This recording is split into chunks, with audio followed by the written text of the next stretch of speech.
Good morning once again. We are back in Funchal on the island of Madeira for the IPC Swimming European Open Championships, and it is day 3 of action from here in the Portuguese island. Well, it's been a good couple of days so far. Some great record swims, some fantastic contests that we've witnessed over those first 2 days of competition. Already had 44 medals presented in the final session. This morning, we'll be looking to get qualifiers for the final session, which will take place this evening. I'm Paul Noble. I'm joined in the commentary box again by Liz Johnson. And here's what we're expecting this morning, Liz. We've got the men's 200 freestyle for S5s with Daniel Diaz going out first, and obviously they'll be finished with the women. Then we've got the 200 medley. We see Bohadenko in action again. The S600 freestyles always produce a good race. And then the S900 flies, followed by some more 200 individual medleys where we see the inform Ollie Hine go in. Then we got the fast men up in the 50 freestyle S10, Brazilian head-to-head. Some 50 breaststrokes for the SB3s. The S14's back in action after a day off. Then we finish off with some more 100 breaststrokes for the visually impaired athletes. Yeah, lot to look forward to. Breaststroke at the end, that'll interest you, won't it? With a breaststroker yourself? I always love the breaststroke events, that and the individual medleys. Today's going to be a good day, Paul. They kind of be a different breed breaststrokers, don't they? Maybe we'll see some athletes that we've seen before this week take place in some of the events, but the breaststrokers tend to be specialists on many occasions. Yeah, we often see them delve into the medley because we've said before it's such a telling leg of the individual medley, but often breaststrokers literally just come to swim that one event. Well, the officials are welcomed onto the pool deck. These officials from around Europe and around the world as well. This is the Open European Championships, of course. We will be awarding European medals.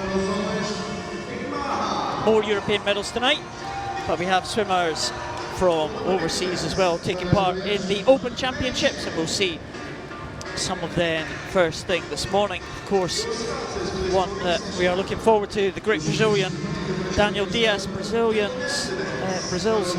top Paralympic medal winner of all time. Daniel Diaz. Yeah, he's going to have a busy summer, so he's waited till day 3 to get going for this meet, but I don't think he'll disappoint us, and we can expect some fast swimming, and he'll bring the best out of Andrew Mullen. Andrew Mullen, already European champion for Great Britain in the 50 metres butterfly, and he will have some stiff competition for that European title, and we'll see how close Andrew Mullen can get to Daniel Diaz. That's the 200 freestyle first up, and just going through some of the other events. We do start with the individual medley and continue on to the individual medley events as well. Men's individual medley SM7. We see Evgeny Bohadenko back in action again. We've got the 100 freestyle for the S6 class. We'll see how the world record holder Yelizaveta Mareshko could go. And looking forward to seeing Federico Morlacchi as well from Italy. We saw him in the relay last night, but he goes in the 100 metres butterfly. He is the world record holder, and we'll see what he can do today. He was in fantastic form the last couple of years, a real star, Morlacchi. Yeah, he had a brilliant Europeans in Eindhoven 2 years ago, and he'll be looking to carry on with that form and bring it into this meet and then carry it through to the summer. Well, the crowd enjoying themselves here. Early morning. We are just coming up to 9 o'clock in the morning, and that means it's time for heat number 1 in the men's 200 freestyle for the S5 classification.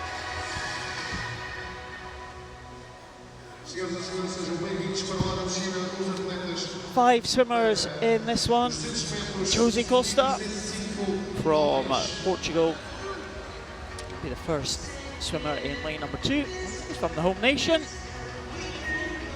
And there is Costa. This man making his debut at these championships, European Championships, his home nation. There's Andrew Mullen. He'll be a big favourite for this one.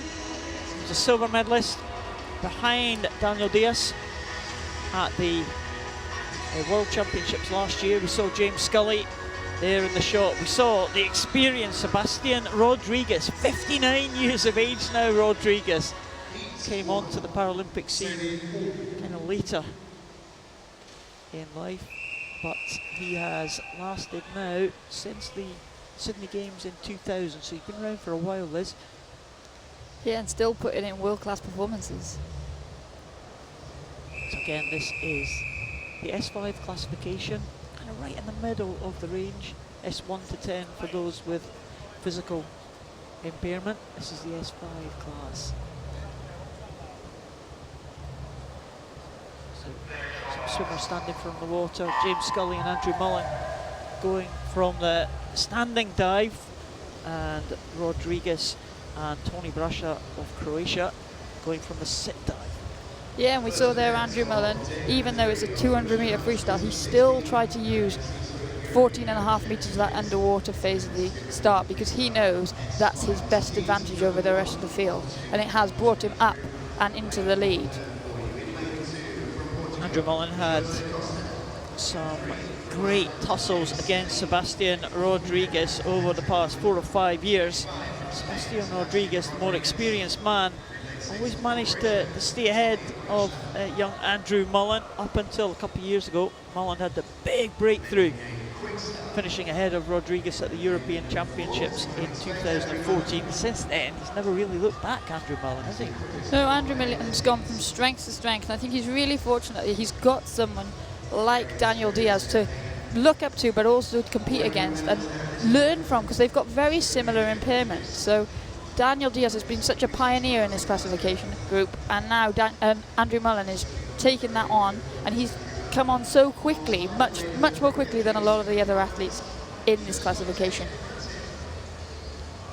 So Andrew Mullen affected in all 4 limbs, as is James Scully. We've seen the 3 European medalists from last time, the last championships in 14. James Scully from the Irish team. Well, he was first going into that turn, but Andrew Mullen had a very, very good turn there. Came up ahead of James Scully, and now James Scully forging back ahead the Irish swimmer. We'll see what Andrew Mullen can do at this turn, but it looks pretty comfortable for these guys.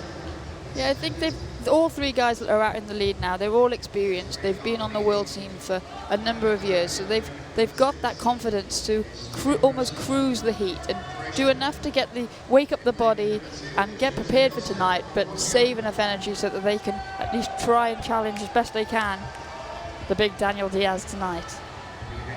Well, real challenge for these swimmers tonight. Daniel Diaz, but Andrew Mullen using those turns to great advantage, just coming back on Scully at every turn. James Scully is part of the very successful Irish team, had fantastic World Championships in 2013. Raft of medals from the Irish team, unprecedented. Yeah, they're a small group, but they're a powerful group, and they make themselves heard. And now as we come into the last 10 metres of the race, James Scully is actually starting to move away, but Andrew Mullen wants to get that touch, and he's put on that spurt, and he comes in to get the touch. It's always nice to get a good lane draw for the final. And it was Andrew Mullen saw his chance, knew that he had enough power to go past James Scully. A little bit of a rueful smile there in the direction of Scully. Rodriguez as well, great pals, these guys. Yeah, and that's the thing I love about Sebastian Rodriguez, is as long as he's been around, as old as he is and as hard as he must find the training, he always finishes the race with a smile. And he's happy to swim against good guys like Andrew Mullen and James Scully. They will have made their way into the final, posing for the photograph there, the photographer there, with these 2 guys hanging on the lane ropes there as Tony Brasha finishes. Still the home swimmer. It's a freestyle event, of course, Liz, where you can swim any stroke you want, and the Portuguese swimmer swimming on his back. He's got a very high turnover, and It'll feel 200 meters will feel like a long way with having to maintain that stroke rate, but he's got a really flat body position and his head staying above the water nicely. Mine would definitely be under the water by now on backstroke for 200 meters. Yeah, he's keeping that stroke rate going. Absolutely, it's going to be somewhere around about the 5-minute mark, maybe just over the 5-minute mark for the Portuguese swimmer, Jose Costa. Great support though from the crowd here in Funchal, especially when the Portuguese swimmers are in the water. Let's see what time Jose Costa can get. 4:45. Well, very good stuff there. Big improvement from Jose Costa.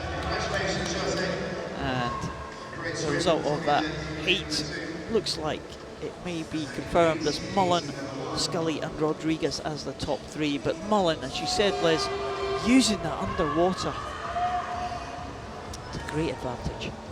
Yeah, he doesn't have the paddles on his hands because he obviously doesn't have any hands, so he needs to maximise that one full leg that he's got and use it to full advantage. And we've alluded to it all week that dolphin kick under the water is the quickest way to travel, and he's making the most of those 15 metres.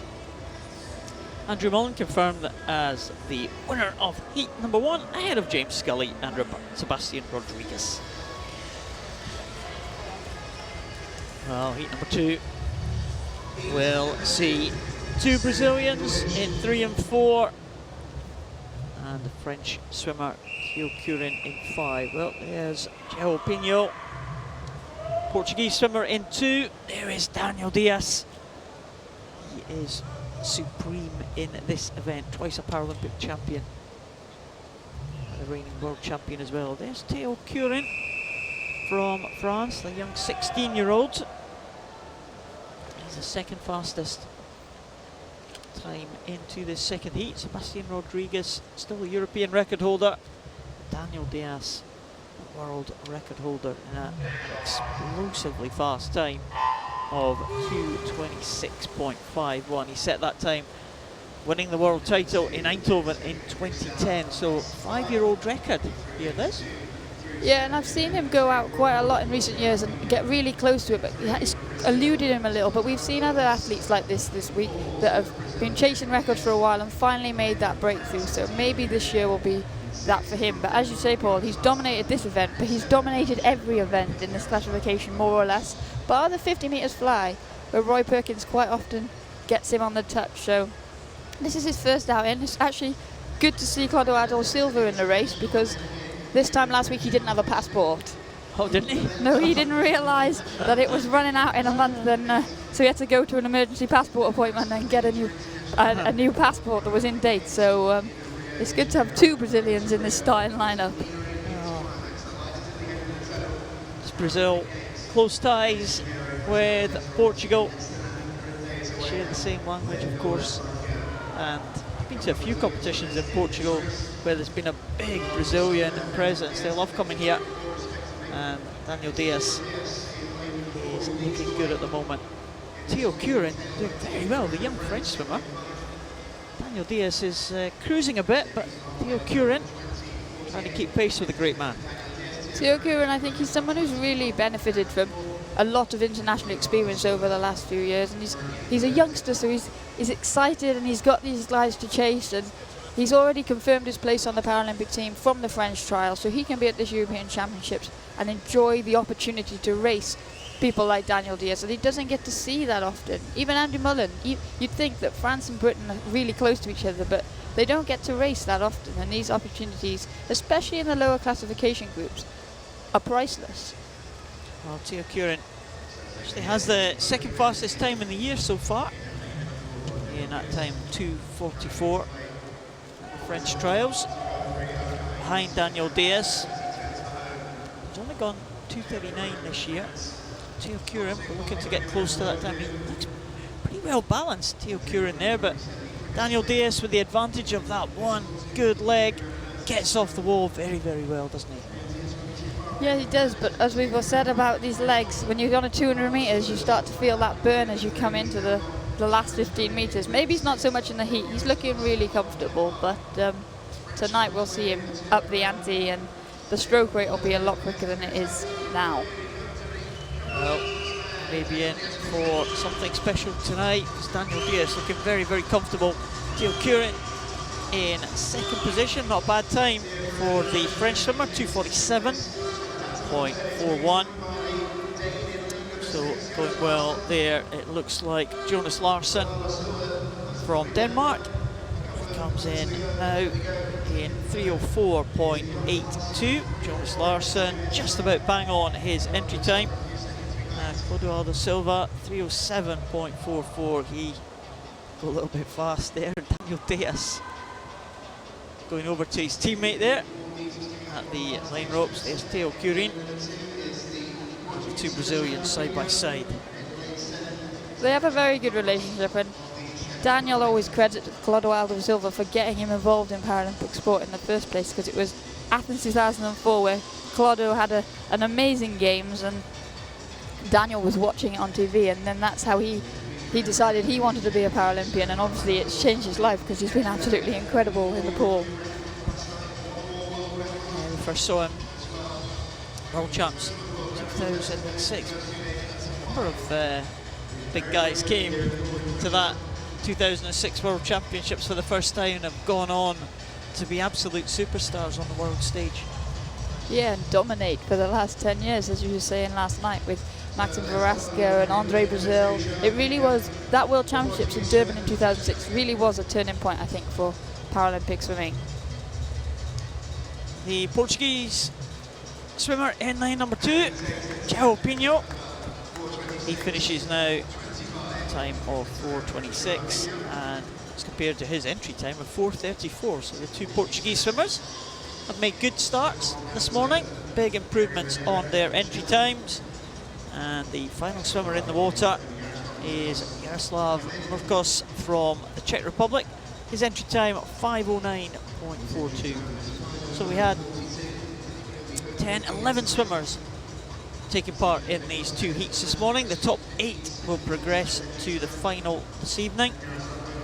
So it looks like the main contenders are going to be there. James Scully, Andrew Mullen, Sebastian Rodriguez, Clodoaldo Silva, Daniel Diaz, Theo Curran, and I think probably Jonas Larsson as well, but we'll wait for confirmation of that. So big names, I think, safely through to the finals.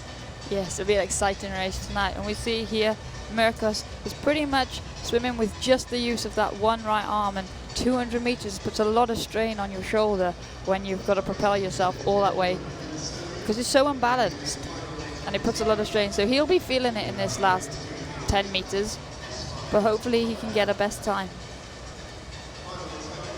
Entry time there of 5:09.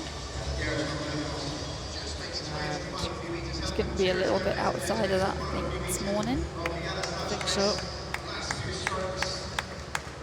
Let's see what time the Czech Republic someone could do. 6:02 this time, so fairly outside of his best time there. But Daniel Diaz, well, really can't tell very much from that morning swim, other than and he looked very, very comfortable and in very good shape indeed.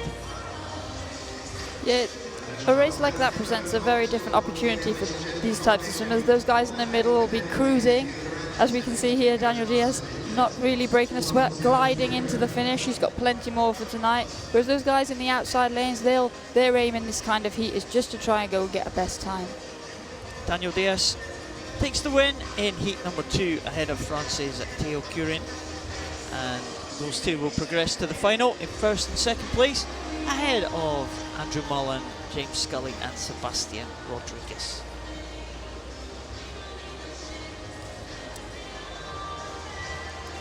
So Daniel Diaz taking the start there for the first time. We move on to the next heat, which is the women's 200 freestyle S5, and we will see some swimmers here who we are becoming very familiar with already at these championships. There they are in the background. Great setting here this morning in Funchal, great facility this. kind of a big domed wooden roof above us there. It's always nice to feel like the arena is quite open when you're racing, and yeah, it definitely presents that atmosphere.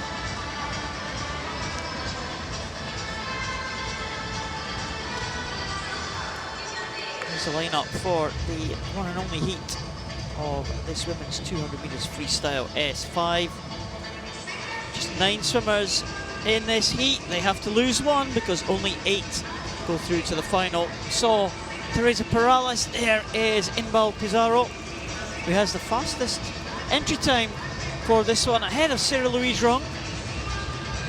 We'll see how this race can pan out. Sarah Louise Rung, of course, champion in 2 events already for Norway at these championships. 2:44.61, a long-standing world record held by Beatrice Hess of France, set back in the Sydney Paralympic Games in the year 2000.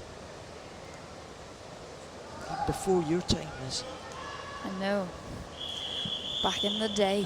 Nearly after mine, but not quite. There's Sarah Louise Rung. Joanna Maria Silva just getting held there to steady herself in a kind of green costume. Brazilian on the block, closest to us. Toniadou from Greece. There's the 2 in the centre, Pizarro and Rung. Joanna Maria Silva off to a good start there, and she had a great World Championships last year. Yeah, she did, and I think that's really given her the confidence going into her home Paralympic Games. But this is such a strong field, as we've seen before, and she prefers the shorter event, so she'll be looking to make the final tonight and then go for a best time, I would think. Well, she is the America's record holder. So we'll see how she goes as this race progresses, but good start there in lane number 5. Sarah Louise Rung means business. She's going out into an early lead here. Inbal Pizarro in 2nd place, Teresa Perales in 3rd at the moment. Again, we'll see a lot of different tactics for this race, because some of these girls, this is the 3rd time we've seen them in the water in 3 days, so they've got a heavy program, and it might be that Sarah Louise Rung is going out in that first 100 to blow away the cobwebs from last night, and then she'll ease off in the second 100, and others, someone like Teresa Perales is a bit older, a bit more experienced, knows that her body needs to rest up. She'll just go easy and make sure, because as you said, Paul, we've only got to drop 1 person to get through to the finals tonight. Sarah Louise Rung has gone out pretty well indeed. She's through in 1:25.93. It's pretty comfortable pacing for Sarah Louise Rung, but she is comfortably ahead of the others. Inbal Pizarro had a very good finish to the medley yesterday. Came through pretty strong on the breaststroke and the freestyle leg, and she is a strong distance freestyler. This is the longest distance that these swimmers will do in the Paralympic programme for this class. Yeah, and Inbal Pizarro really enjoys this race, I think. So we can see her put in a strong performance tonight. But as we see, Sarah Louise Rung said she is comfortable, but she's still going strongly. And largely that's down to the fact that because she's only got the use of her arms, if she slows it down too much, she'll actually sink. Her body position will drop, and she'll find it really hard to pull herself through the water. So this is like a sort of optimum cruising pace for her, but she still looks so impressively strong. We just saw that head-on shot there. Great display there from these 2 women there. Their heads rock steady at the front there as they turn their head to the side to breathe. Of course, look at Inbal Pizarro. I'm sure what her breathing pattern was there. She's keeping her head down a little bit more than Sarah Louise Rung. She fancy a crack at Sarah Louise Rung there. Just Inbal Pizarro upping her stroke rate there as she comes into the final stages. She's not going to catch Sarah Louise Rung. Inbal Pizarro definitely closed the gap there in the closing stages. Rung takes that one in 2:56.58. Pizarro in 2:58.84. And Teresa Perales cruises in to a 3 minute 13.44 with Anita Fatis of France ahead of Joanna Maria Silva in 4th and 5th position. So most comfortable qualification from the two ladies at the front. Teresa Perales really eased up there, didn't she, over the final 100. Yeah, and as I was saying about the opposite with Sarah Louise Rung, while she was optimising that cruise speed, we saw Teresa Perales' body drop in the water as she slowed those arms down. But so we won't be seeing that this evening. She's got a really high stroke rate when she goes to the water, and her freestyle is very, very strong. Well, we will look forward to that final. It should be a good contest, actually. Teresa Perales, Inbal Pizarro, and Sarah Louise Rung have been medalists here in 2 events already this week. They were the medalists at the World Championships last year, which was held in Glasgow in the UK. Might see a close contest tonight. Sarah Louise Rung kind of went out a little bit fast this morning. She might do that again tonight, try and burn the finish off Inbal Pizarro, because Pizarro looked like she was stronger at the end there. Yeah, she definitely tried to put in a spurt, and I don't know if she thought she had a bit more pool left and was going to try and get the touch, but she just left it maybe 5 minutes too short to start her attack. Well, final swimmer in the water now is a swimmer in lane 0, Michkova from the Czech Republic. So if this result is confirmed, Michkova will be the swimmer to miss out on the final. Her entry time of 5:17. See what she can get. Exactly 5:17 as well. And just slower than her entry time by 0.2 of a second. You swim for 5 minutes and you're 0.2 of a second outside your best. Well, consistent stuff, shall we say. Yeah, and she'll be happy with that. There's another example of both girls, the high elbows that they've got leading the field, and that long stretch at the front. That's how Sarah Louise Rung slows her stroke down, by gliding at the front of the stroke rather than the back, which is where we saw Teresa Perales trying to hold it, and that's when her body started to sink. Sarah Louise Rung will be the fastest into final this evening, ahead of Inbal Pizarro and Teresa Perales.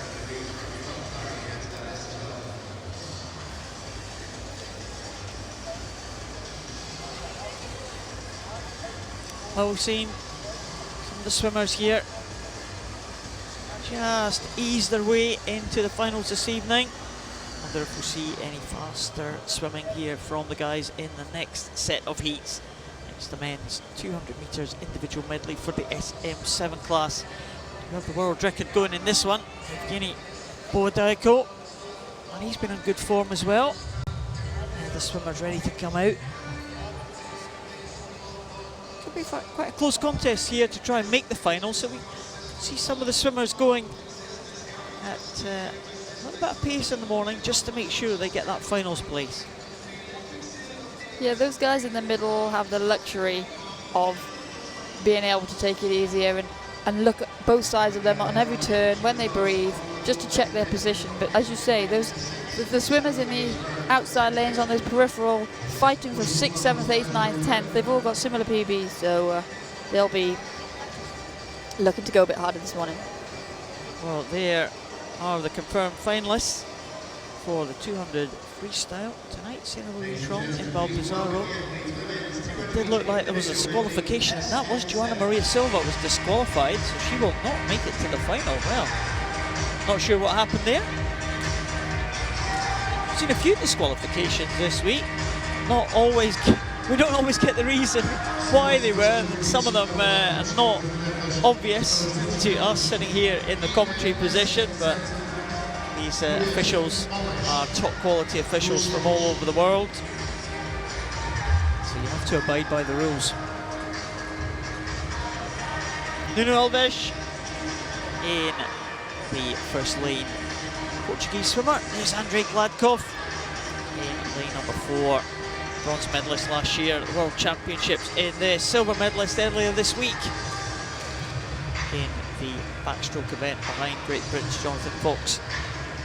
Aereo Taras, he was a bronze medal in the Europeans last time in the butterfly. I wonder if he'll go out fast. Bodaiko's the world record holder, will go in the second heat. Here's Andrei Gladkov.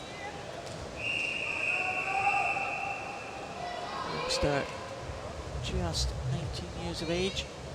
There's the Italian Taras. Tobias Pollup signalling to the German fans right next to us, Liz. Yep, he's obviously ready for this. He'll look to be getting a good fly leg in and give himself a good start.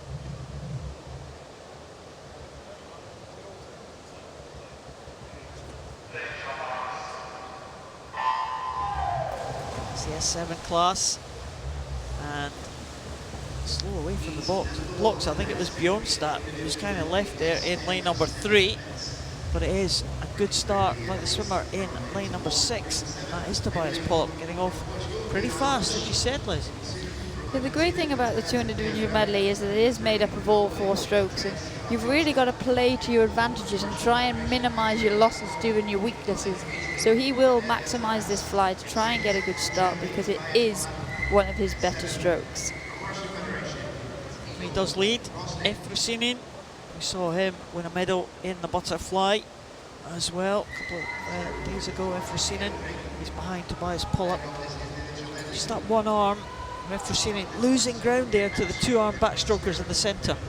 Yeah, and as we've seen now, as expected, Andrei Gladkov will start to cruise through on this backstroke length. If you've got a great backstroke, it really helps because quite often there's a massive discrepancy between a good backstroke and a bad backstroke, and you can make up so much time. And the silver medalist in the 100 metres really has made up that disadvantage that he experienced on the fly, and he's coming through to lead the field into this turn. Yeah, Gladkov making the most of that strong stroke, gliding a little bit there into the wall, but Andretti from Argentina, also a strong backstroker, he come through into second position. Tobias Pollup still in contention though. Yeah, and he's taken over the lead again on the breaststroke, and he really is maximising his strengths and playing to those at the moment, and it's paying dividends. He's looking pretty good, Tobias Pollup, in good shape here as he forges ahead of the field, really using this breaststroke to gain himself a very handy advantage. Just wonder if the likes of Gladkov, we know is a very strong freestyler, can come back in the closing stages. Well, at the moment, Gladkov down in 4th position. A little bit of work to do. Probably won't want to finish in 4th place because a bit of danger there possibly in case the second heat goes significantly faster. And Pollup looking good. Bjornstad through into 2nd place and Taras in 3rd at the moment. I think Tobias Pollup in shot now, he's done probably enough to secure his qualification for the final.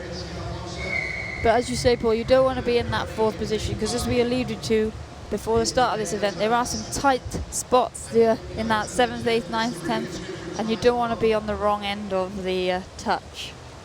And in the second heat, there is a swimmer without an entry time, so Gladkov will be nervous now. He is going to finish in 4th. Tobias Pollup wins that one, ahead of Bjornstad, ahead of Taras.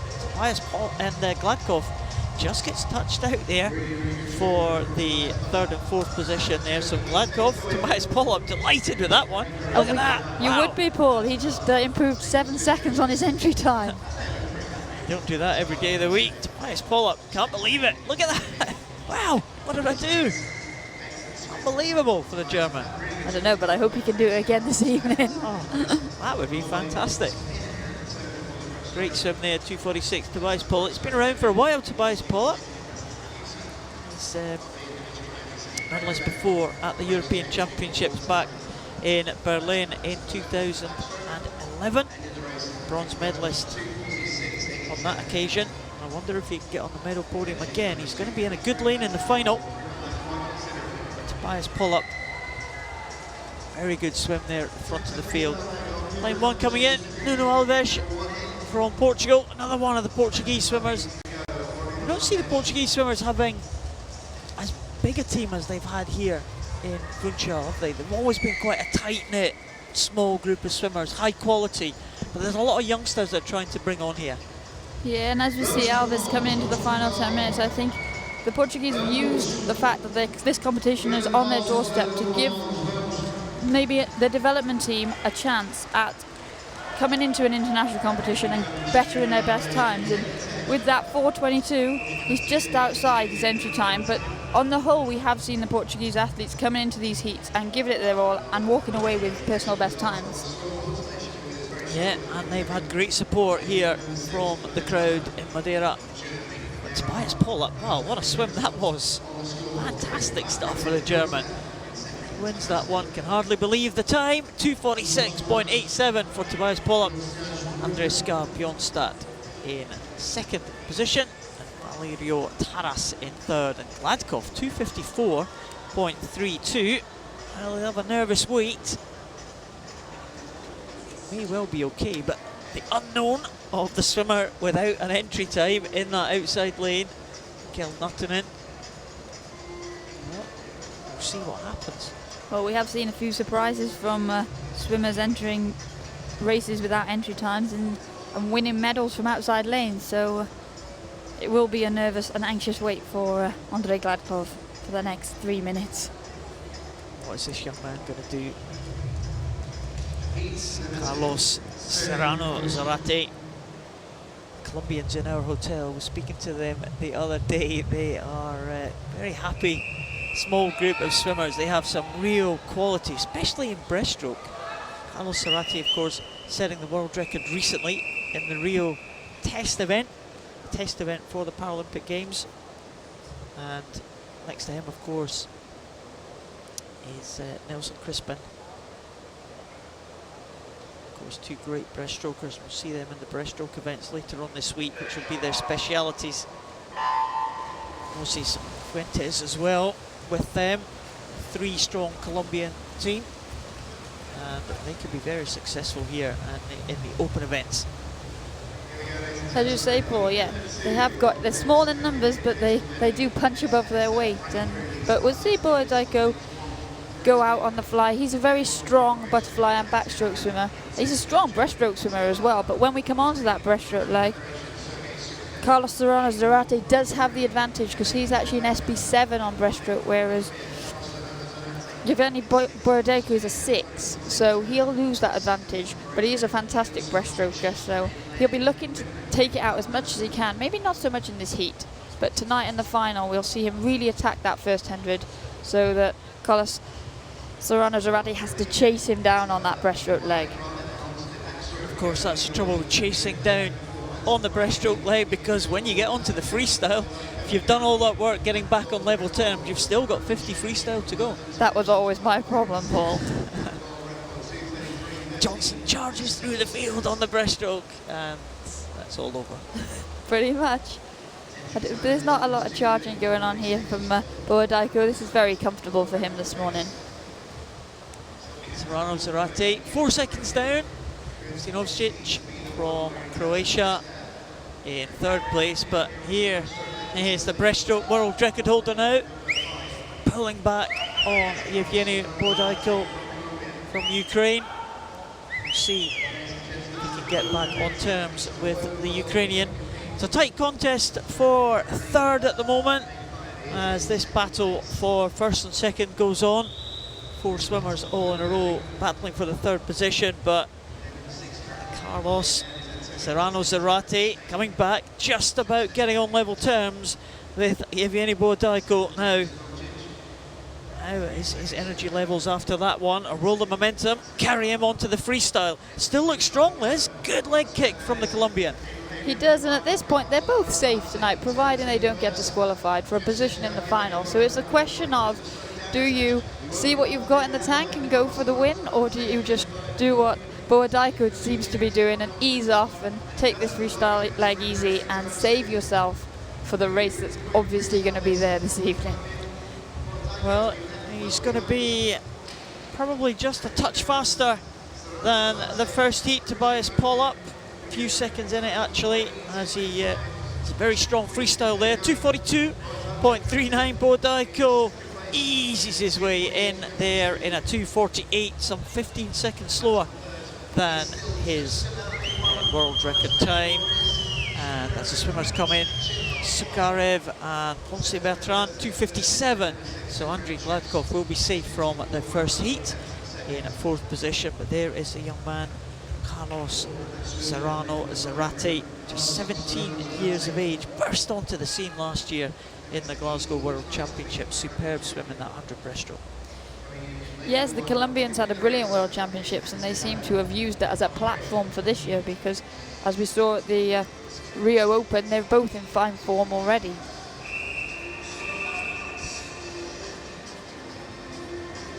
And there is the Colombian there in that centre lane. Came through very strong. That's a fantastic breaststroke, isn't it?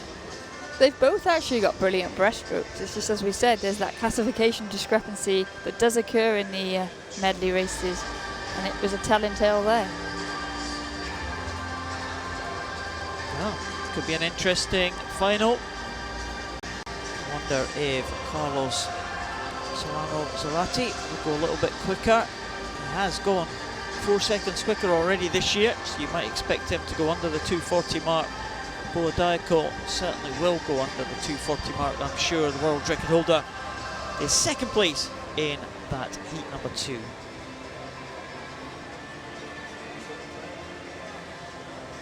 Carlos Zarate will be the fastest swimmer into that final. Tobias Pollak from that first heat.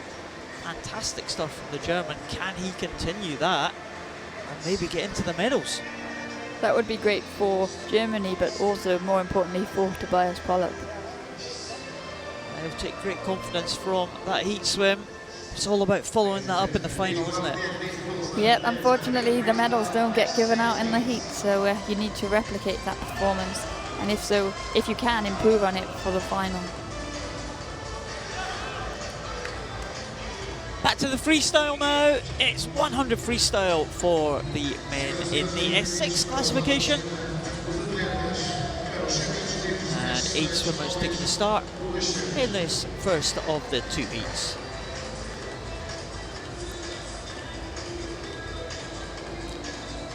Taliesin Glock back in the water again, Liz. Brazilian. Busy week for him. He's taken this opportunity to race many of his European competitors, because again, back in Brazil, he quite often spends time having to chase those higher classes. Alexander Komarov from Ukraine, he was the European gold medalist in the 100 backstroke earlier this week. And there is Francesco Bocciardo from Italy. Bocciardo, World Championship gold last year in the 400 freestyle. See how he goes in the 100. He will be one of the threats, certainly, for the medals, certainly for the European title. He's the fastest European this year. I just wonder how he will go against Taliesin Glock and Alexander Komarov. Komarov, silver medalist from the World Championships last year, looking to have another European gold to his name. Looking a bit tense down there on the start. A little bit of a delay until they come to the appointed start time. Of course, the races can't start ahead of schedule. No, just you're given your call time, you're given your report time. As we were speaking to the Malaysians earlier, if you miss that time and you don't make it to the call time, then you don't get to swim. So there's a very strict timetable, and it's very important that you keep to those races, because the swimmers use those times to plan their preparation. Yeah, we wonder why there was a couple of disqualifications of people not starting, and we spoke to the Malaysians, yeah, they didn't make the call room on time, so that was it. Goodness. Yeah, we've seen the officials being very strict with the stroke techniques. There's been a few disqualifications, as you said, not always for conventional things, and nice to see that they're upholding the rules in every aspect of the competition. Yeah, a very experienced group of officials here, and some very experienced swimmers in the water here. Komarov going over pretty fast, 33.22. Just easing back slightly now. Bocciardo is coming through just onto the shoulder now of Komarov. Komarov, Bocciardo must compete against each other in the World Championships last year. And Komarov looks like he's got the strength for this one. And Komarov now with an entry time of 107.81. We'll take that one in 108.67, so not far away from his entry time. Bocciardo 1.17 seconds behind him in that time of 109.84. So Bocciardo pretty much on his entry time. Komarov, that was a pretty good swim, especially first 50. He took it out hard. Yeah, he did, and I think he wanted to again blow away the cobwebs, see what he had, and quite often you do that on 100. You'll go out, see that you've got the time, the speed that you can access, and then ease it off and save the energy for the final. Finished there. Third place was Taliesin Glock in 1:15.21. Taliesin Glock, with his entry time of 1:10, has gone a lot faster than that 1:15 he did this morning. But he'll be pleased to finish in third place in that heat. Should guarantee him a place in the final this evening. Yeah, third, fourth and fifth were quite tight. There's only a second and a half between them, so they'll be, those fifth place people will be interestingly watching this next heat. Yeah, it's the Indonesian, Gayamin, in fifth position, and Joshua Perez Diego in fourth position. Komarov, Bocciardo and Glock confirmed as the top three. So move on to heat number 2. Heat number 2, we have got a swimmer missing in lane number 7. We see another of the non-Europeans taking the start in the centre lanes. This young man did well the other day. Ties van Hofwegen for the Netherlands.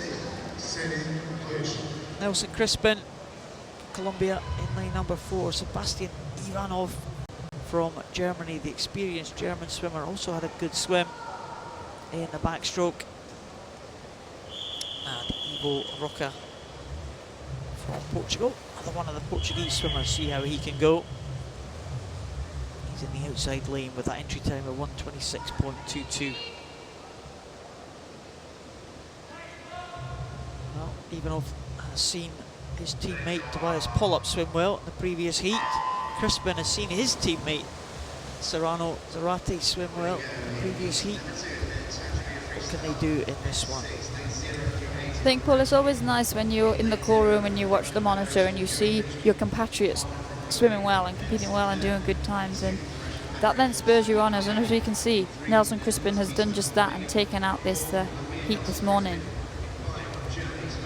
Nelson Crispin was ahead, probably just ahead of lane 3 maybe. Van Hofwegen in second position, 34.38. Dutch have got a lot of youngsters here as well. Got a tweet yesterday from Chantal Bounaker, who used to swim. Always a prolific tweeter in these events. I'm sure you're watching, Chantal. We're having trouble with Twitter here, trying to access it with the Wi-Fi here at the pool. But your young man, Ties van Hofwegen, is doing you proud here, the young Dutch swimmer, and he's pulling up alongside Nelson Crispin, the favourite for this one, the world champion, twice over in 2015 and 2013. And he's in just under the 110 mark. Van Hofwegen just 0.8 of a second behind him. Good swim there from the young Dutch swimmer, even off in third. That was a great heat swim, and I think Van Hofwegen really enjoys this first attempt at international competition. He's here. There's only a small Dutch team, 4 swimmers. They've brought the youngsters that burst onto the scene at their trials here to get some experience before Rio 2016, and they've really taken it to their advantage, and that's the second time we've seen him burst out in the heats, and hopefully he'll have a quicker time in him tonight. Crispin, though, the world champion, looks good, looks comfortable.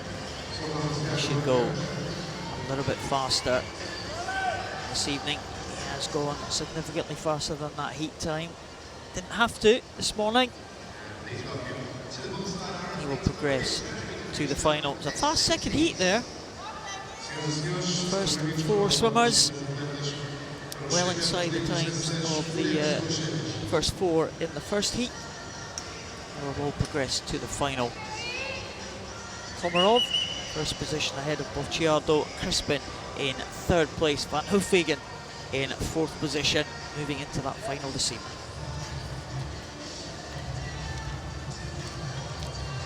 Women's equivalent now, S6 100 freestyle. Your classification, of course, Les. You swam against some of these swimmers before. You didn't do the 100 freestyle that often, but now and again you dabbled. I think my 100 freestyle wasn't that much quicker than my 100 breaststroke, Paul. It was best left alone.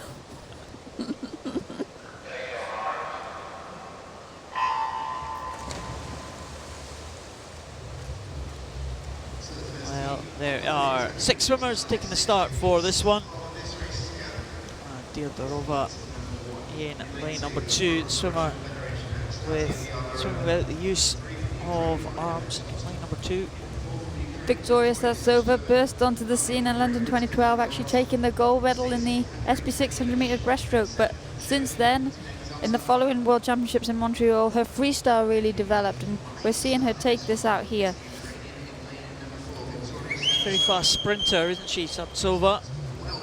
Her freestyle's really improved in terms of times over the last few years, and she's up there contending for the medals on all the big podiums. And Eleanor Robinson is trying to chase her down, fill that void that's been left by Eleanor Simmons deciding not to compete at this meet. So there's a lot of pressure on her shoulders to be the next Ellie from Great Britain, but teenage Ellie from Great Britain actually.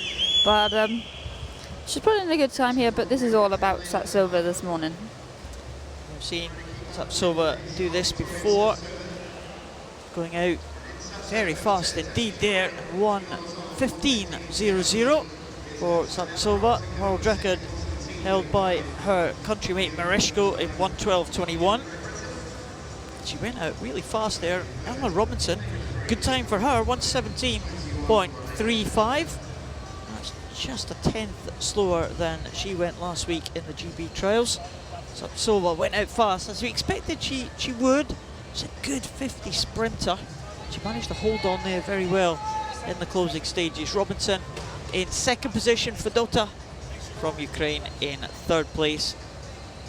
And Diodorova finishing in 6th position. More of a backstroke and a butterfly swimmer, Diodorova. Didn't really go for that 100 freestyle. You see her at the top of the screen there. Good start, but really easing back there in the closing stages of that one. There's Satsova, head position, swimmer with cerebral palsy, of course, head position very, very high. Yeah, and I think she finds it difficult to keep her head still and focused on that black line, so we do see her head moving around and quite high when she breathes, but it doesn't seem to slow her down. It certainly doesn't, and she wins that one, 1:15.00. Eleanor Robinson in 2nd position there, clear in 2nd ahead of Fedota. And Fanny Illich just missing out on the touch there for 3rd place. Would that be vital? We shall wait and see for heat number 2. And we do see the world record holder in this one, Yelizaveta Mereshko. There is Nicole Turner. What a swim she had yesterday in the medley. There's Mereshko, the world record holder. We'll keep an eye on the clock here because she's been swimming pretty fast in the heats. Yeah, she's definitely a swimmer coming in great form, and there's Manuela Romano, got a great 50 freestyle, started in the water, so we'll see if she can continue that speed through for the whole 100. She was a silver medalist at the World Championships back in 2013 behind Great Britain's Ellie Simmons. Mereshko going from that sit start.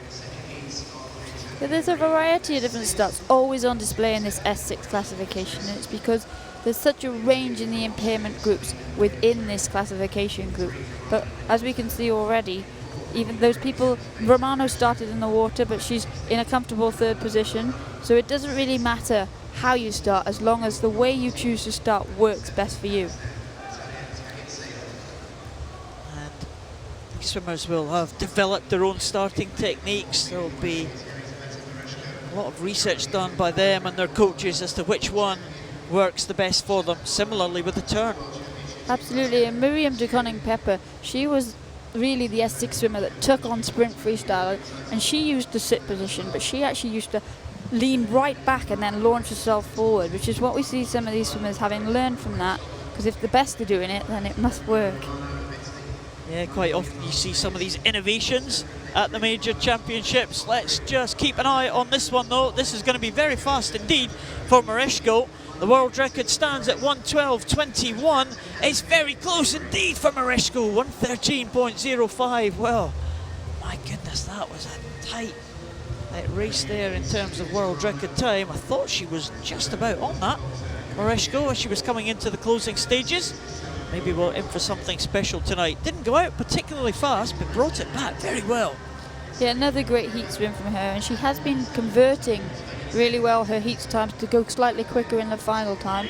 So hopefully tonight we could be in for another world record. Mereshko, great style there.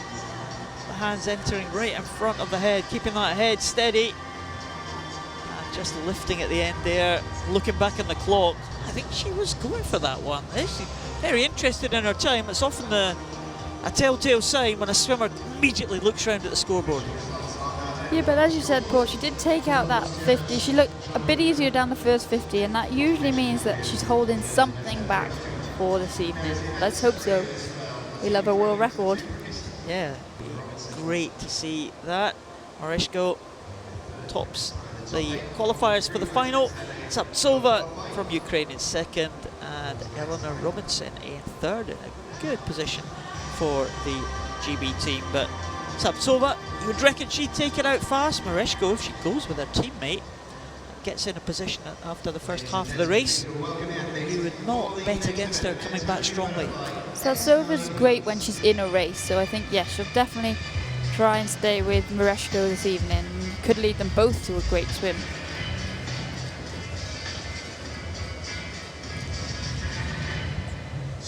Now the men's 100 butterfly for the S9 classification. And there is the world champion from last year, Alexander Skaliuk. That entry time, 59.62, the time that he swam, winning that world title. Something of a surprise, actually, that world title win there for Skaliuk in Glasgow last year. It wasn't expected to do that, but he was swimming magnificently well. And there's Tamas Shores, well, the Hungarian, who was absolutely dominant in this event, set the world record. I think it was 2007, 2008 kind of time, dominated the event right up from the period from the Beijing Games right through to the London Games, twice a Paralympic champion. Since then, he struggled for form, and the likes of Skaliuk have come around and taken the major titles.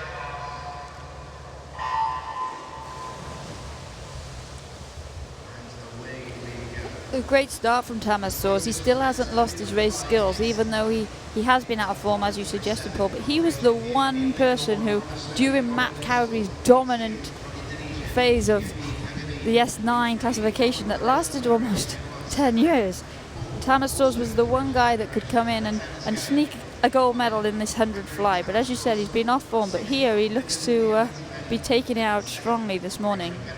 Oh, he's taking it out very strongly, right on world record pace there. Tamas Shores, the former world record holder, of course, the Hungarian, and he's looking in great shape here in that second position. Does look like Skaliuk is just ahead of his teammate Samarin, but Tamas Shores, can he hold on to this kind of pace? World record now held by Morlaki, 58.91. It's just slipped by, but it's a good swim for Tamas Shores there, 101.52 for the Hungarian. Just about on his entry time, just a tenth slower. So, talk about the experience of Tamas Shores. He's only 24 years of age, and he's been around for a long time. 10 years now, almost, at the top for Tamas Shores. Yeah, and he had a brilliant start, and that really set him up for the entire race. But there was a huge tussle for second and third between the Russian compatriots, and actually only 0.4 of a second separating them. So that'll be an interesting race this evening. You would imagine top 3 would be safe enough to qualify for the final. Thomas Shores looking in good shape. He takes that one in 101.52. 3 Russians in 2, 3 and 4. The second of the heats for this 100 meters butterfly S9. And the world record holder does go in this one. There is Dimos Michelintzakis, world record holder in the 200 butterfly. Federico Morlacchi, record holder in this one. Christian Vincetic, bronze medalist at the World Championships last year in Glasgow.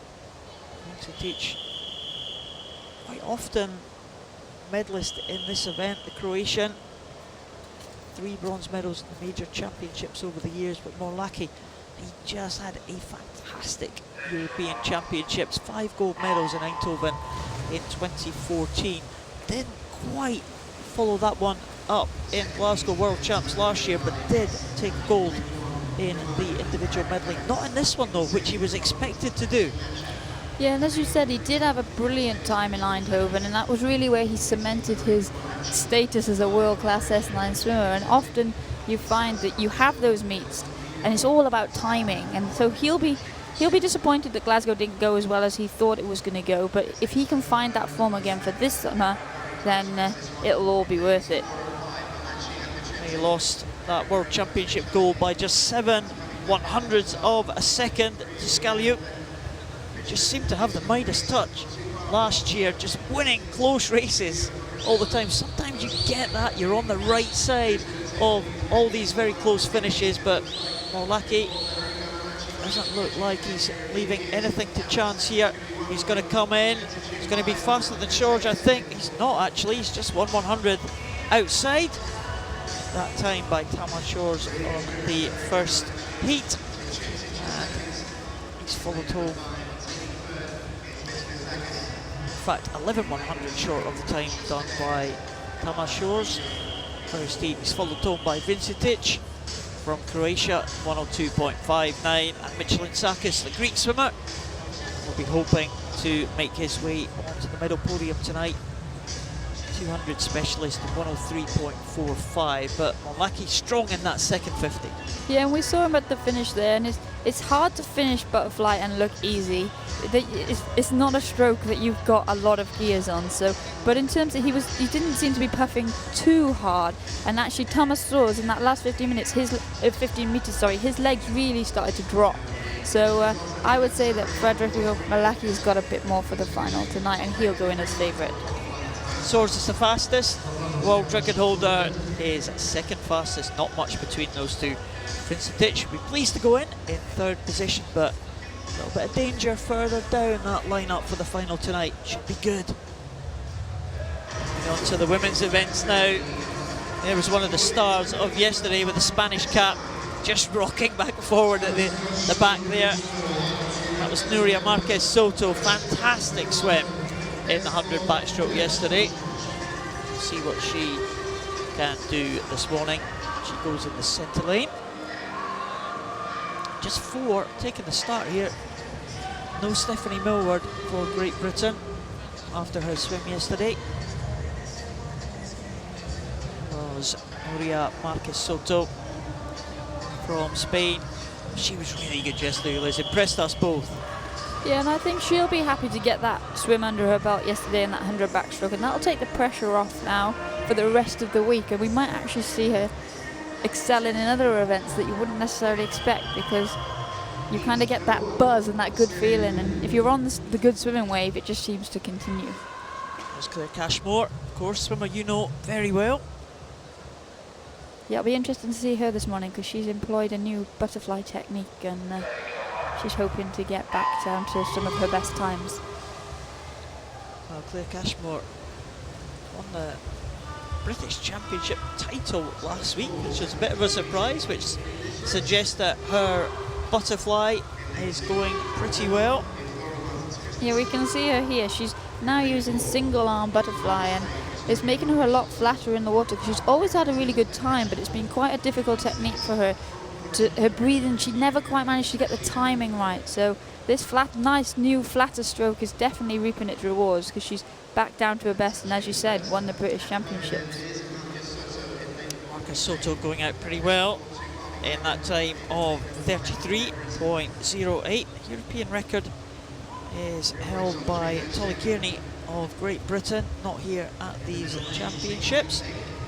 And the time split there for Nerea Marcus Soto, just half a second short of that European record mark, so maybe she has her eyes set on another European record to go with the one that she got yesterday. But here they come into the finish. European record 109.04. She's a little bit outside that, but she'll be pleased with that swim. And about a second outside her entry time. Claire Cashmore in for second position. Time not registering there for Claire Cashmore. It's like Proshina from Russia in third position, and Christensen, Denmark, in fourth.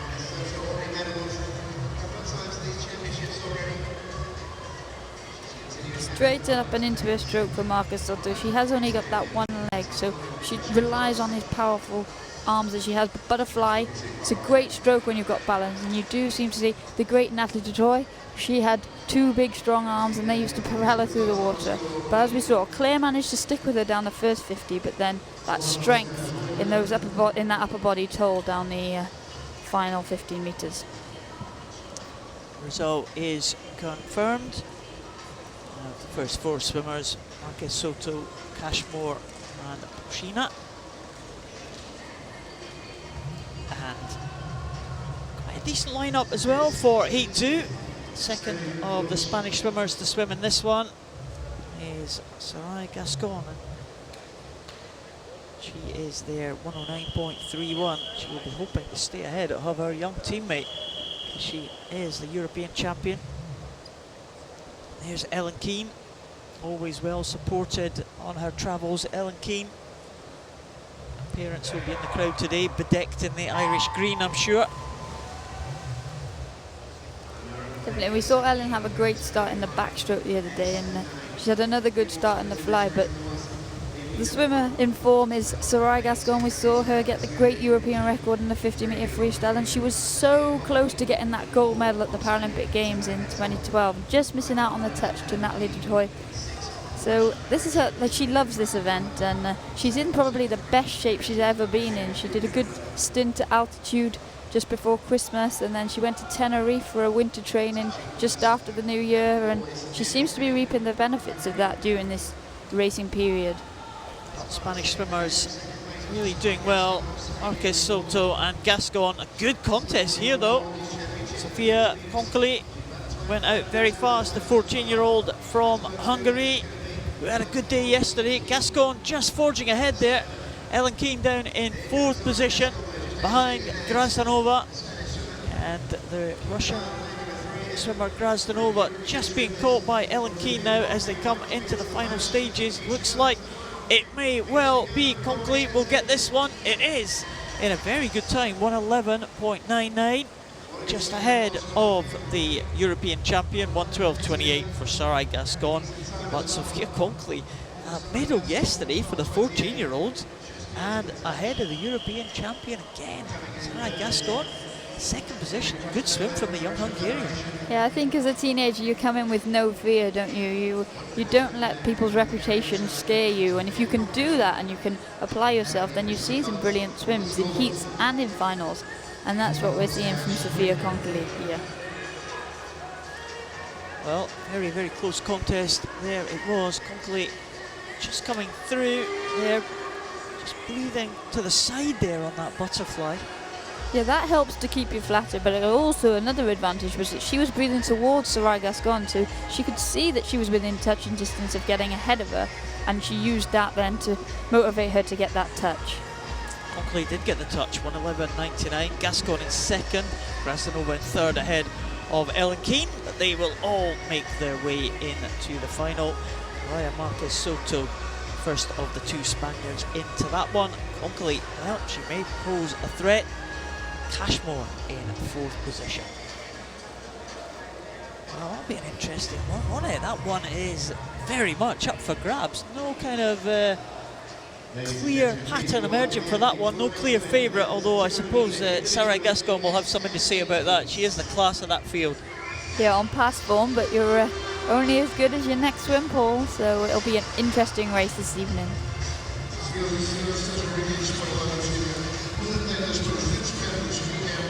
Now next swim is the men's 200 metres individual medley, SM8 classification.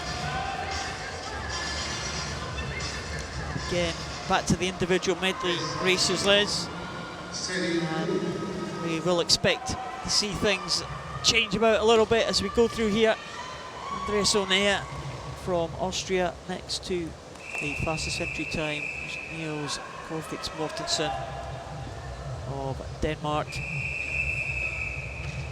Oliver Hind, the world record holder, the European record holder, will have his sights set on that long-standing world record held by Australian Peter Leak, set in the Beijing Paralympic Games in 2008.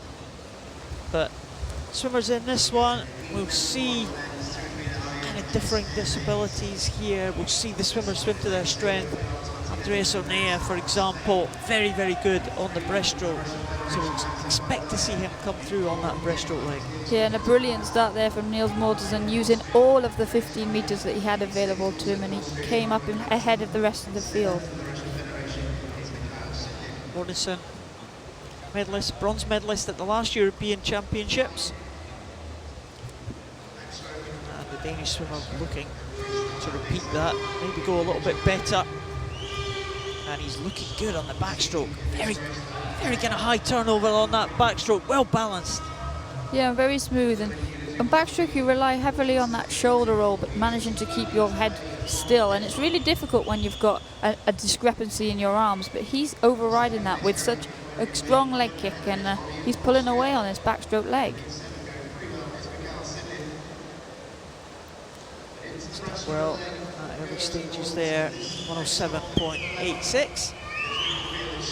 Andreas Onea now ahead of Sydney. Andreas Onea on his favoured breaststroke now. Yeah, and as we've alluded to so many times, the breaststroke can be such a telling length on this medley, and the danger is, though, that you charge down that breaststroke because you're trying to make up that deficit, and then, as you said, Paul, you turn onto the freestyle and you go to kick your legs, and it's just, they're burning from that breaststroke. Yeah, that's on the individual medley. My backstroke wasn't really my best, so the breaststroke had to be good for me.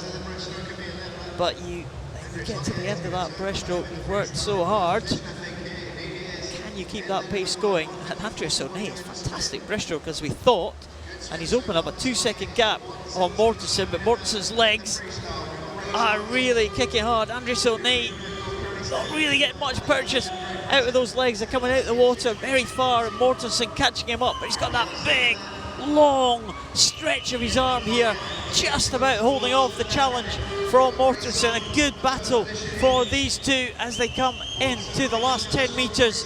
It just looks like the Danish swimmer is going to have enough to take Andreas Onea here. It is Mortensen bringing them home in a time of 2:32.72, so he will be pleased with that one. Bang on his entry time, just 3/100ths different. And Andreas Onea much faster than his entry time, 2:34.00 for the Austrian. It's great swimming, and it's always nice when you're in a tussle because it does lead you on to a quicker time, as we saw there for Andreas Onea. But it was definitely this man, Mortensen, that had the best start and the best first 100 metres. If he can just find a bit more on his breaststroke tonight, then he could be looking for an improvement on that time. Andreas Onea used that breaststroke to great advantage. He had the Danish swimmer to chase on the breaststroke. When he got ahead, the Danish swimmer turned the tables on the Austrian and came away with a win there by just over a second. Mortensen wins that one for Denmark. Onea in second place. Third place was Sidney from Russia. On to the second heat though. And we have one Portuguese swimmer in this one. He goes in lane number 3, Carreira, David Carreira. Entry time of 2:42.50, but this man has been absolutely supreme in this event over the past 5 years. Oliver Hind racking up a long unbeaten run. He's the Paralympic champion, twice the European champion, twice the world champion, and also the Commonwealth champion. A record that I can't think of any other swimmer that I can remember has got all of those titles at the same time. No, he's definitely dominating this 200 individual medley, and he's fortunate that he had the opportunity to compete in the Commonwealth Games, because it is such a privilege, but obviously there are such limited events, and it's great that he was in a position to complete that, I guess, grand slam of titles that a lot of athletes don't get the opportunity to do. But this is his pet event, and this is the one where he really broke onto the scene. But he's been chasing that world record from Peter Leek. It was set way back in Beijing in 2008, actually when Oliver's brother Sam was on the podium with Peter Leek getting a bronze medal. So in a Hind honour, he's chasing that world record down to try and get back on top, and it was actually a shock that he ended up getting the world record first in the 400 freestyle. But the great thing about Ollie, and the reason he is such a good medley swimmer, is he's got 3 very, very good strokes. We're just going to see him turn onto this breaststroke leg now. That is his weakest of all, but he's got 3 other such brilliant strokes that he manages to hold an advantage. And we've seen him in the last few weeks dominate and progress in every event that he's swum. His 100 backstroke is world class. His 400 freestyle, he's got within a whisker of the world record twice in 2 weeks. And I'm sure we're in for another impressive performance in this 200 individual medley, because he's clearly got the speed after he took a 1.5 seconds off his best time in 100 freestyle to take a silver medal on day 1 of these championships. And very interesting that probably Peter Leek's weakness as well was the breaststroke as well. So very interesting that the 2 top medley swimmers in the world that we have seen, 1 and 2 in the all-time world rankings, have kind of very similar patterns of swimming the individual medley, and the rest of the field have made a little bit of an inroad into the lead, as we might have expected. Orellana from Argentina in second position, Carreira, the Portuguese swimmer, in third. The home crowd will be pleased about that one, but once we get onto the freestyle, well, that's Ollie Hind's domain yet again. He's coming in now to the last 15. Looks like it is going to be a comfortable victory in the end for Ollie Hind. Comfortable swim all round for Hind. Eases in there to 2:36.88. And in second position, it is a Portuguese swimmer in 2:43.85. That'll please the home crowd. And the Argentinian Orellana in third position. So Ollie Hind, comfortable win there for Ollie. Yeah, he's not even out of breath, and I think he realises that he's actually probably in the form of his life at the moment. Contrastingly, the Portuguese athlete worked really hard, but that's good to see, because we want him in the final. We want that atmosphere. This Portuguese crowd, they're supporting, they're loving their home team, and it's really good to see the growth of Portuguese swimming. Ollie Hind, as soon as he got onto that freestyle, the lead extended again. But Carreira from Portugal finishing in second position, 2:43.85 here for the Portuguese swimmer. We'll progress to the final this evening. Could be a close contest for the medals. Ollie Hind, though, will be the favourite for this one. 2:36.88. David Carreira, second place, and Agustin Orellana in third position. Moving into the final, Ollie Hind will only be in third position, but we know he will have a lot more to give. Mortensen and Onea in first and second position. 2 Russians, and then the Portuguese swimmer qualifying in sixth position.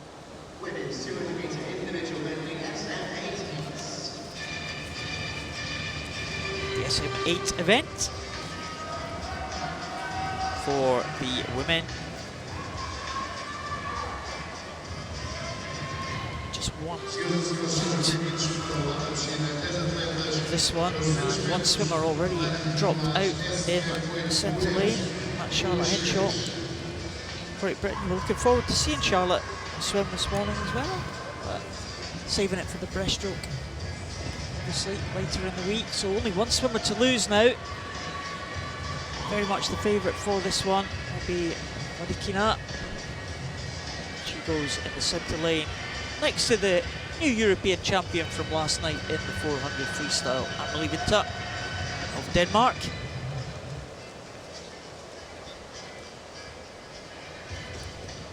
Probably you would say that Marikina will be the favourite for this one. Stephanie Slater, European record holder, had a fantastic European Championships in 2014, 7 gold medals.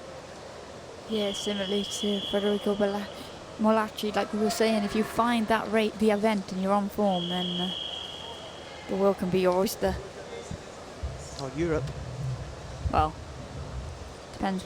Amy Marin, 2013 Montreal World Championships, Yeah. 5 gold medals. It's all about that meet just being the right one, isn't it?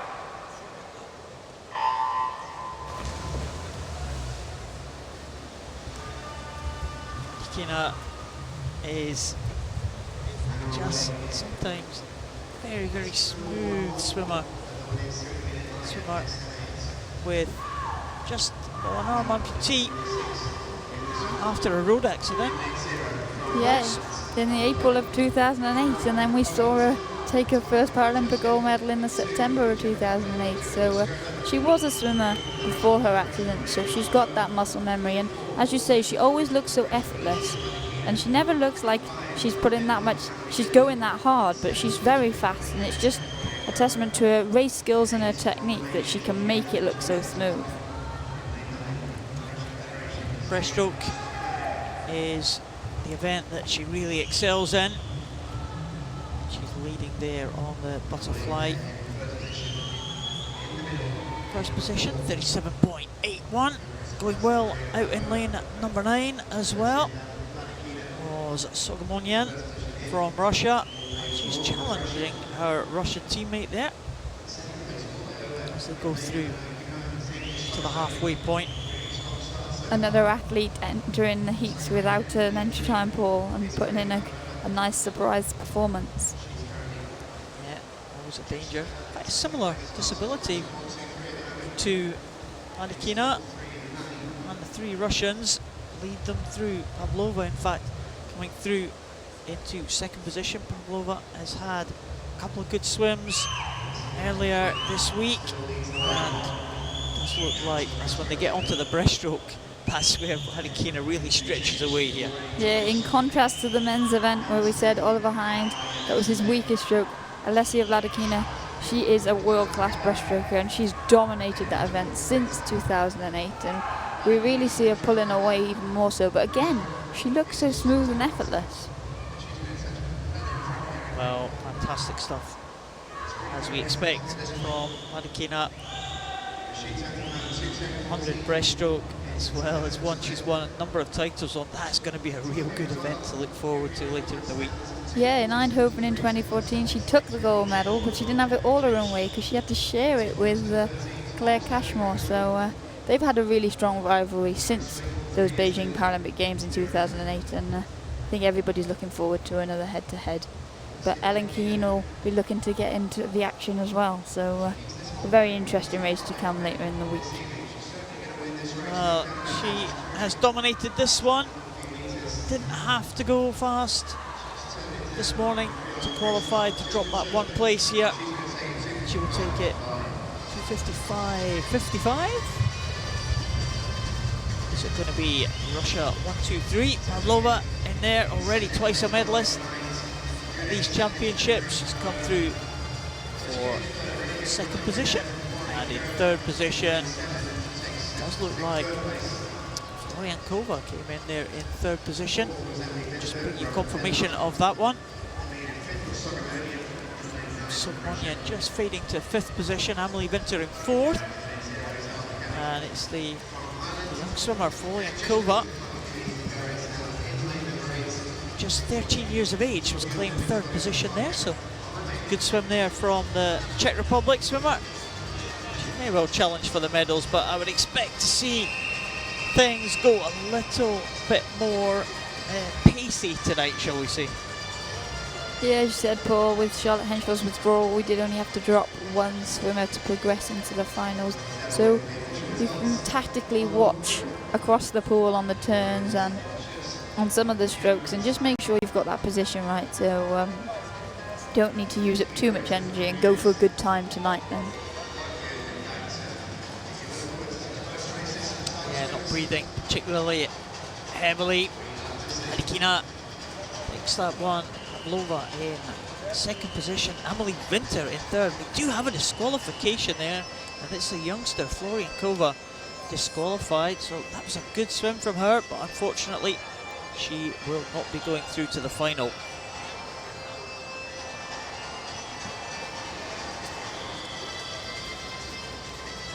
So we'll have a more pacey final. Probably have a more pacey heat here. So we're back to the S10 50 freestyle. We're interested in this one, Liz, of course.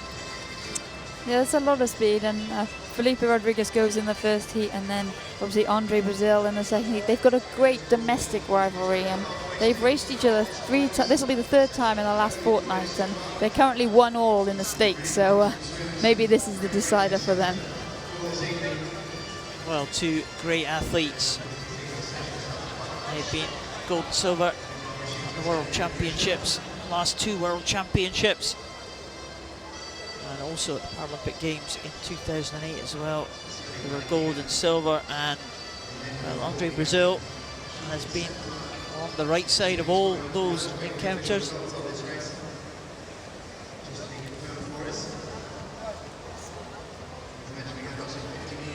Yeah, so just waiting for the scoreboard in here in the pool. Just waiting to confirm that result. We did have a result on our caption there, but it doesn't look like that's fed through the scoreboard here at the pool. So we'll just check to make sure everything is okay. The officials just working through that disqualification before moving on to the next event. But so for some fast stuff, it's going to have to be fast, this race, isn't it? They just cannot hang about here, it's so close. Yeah, no, it's a great field, and David Levesque always puts in a good 50 meters freestyle, and Dmitry Grigorev, we saw him, he'd had a great 100 freestyle last night, so he's got the speed. And then we're finally getting the results in for this 200 individual medley, Paul. Yeah, it looks like there's 2 disqualifications, not just the one. Azdioka was also disqualified, the Romanian, so just 7 swimmers will take the start this evening.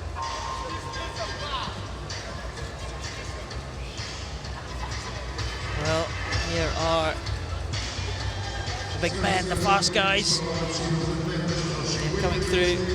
The S10 class, of course, swimmers with minimal impairment. And Felipe Rodriguez goes in that centre lane, in lane number 4. Swam a good 100 freestyle. Was disappointed, I think, to be beaten by his countrymate Andre Brazil. He's in good shape though. David Levesque, European champion twice, 2009 and 2011.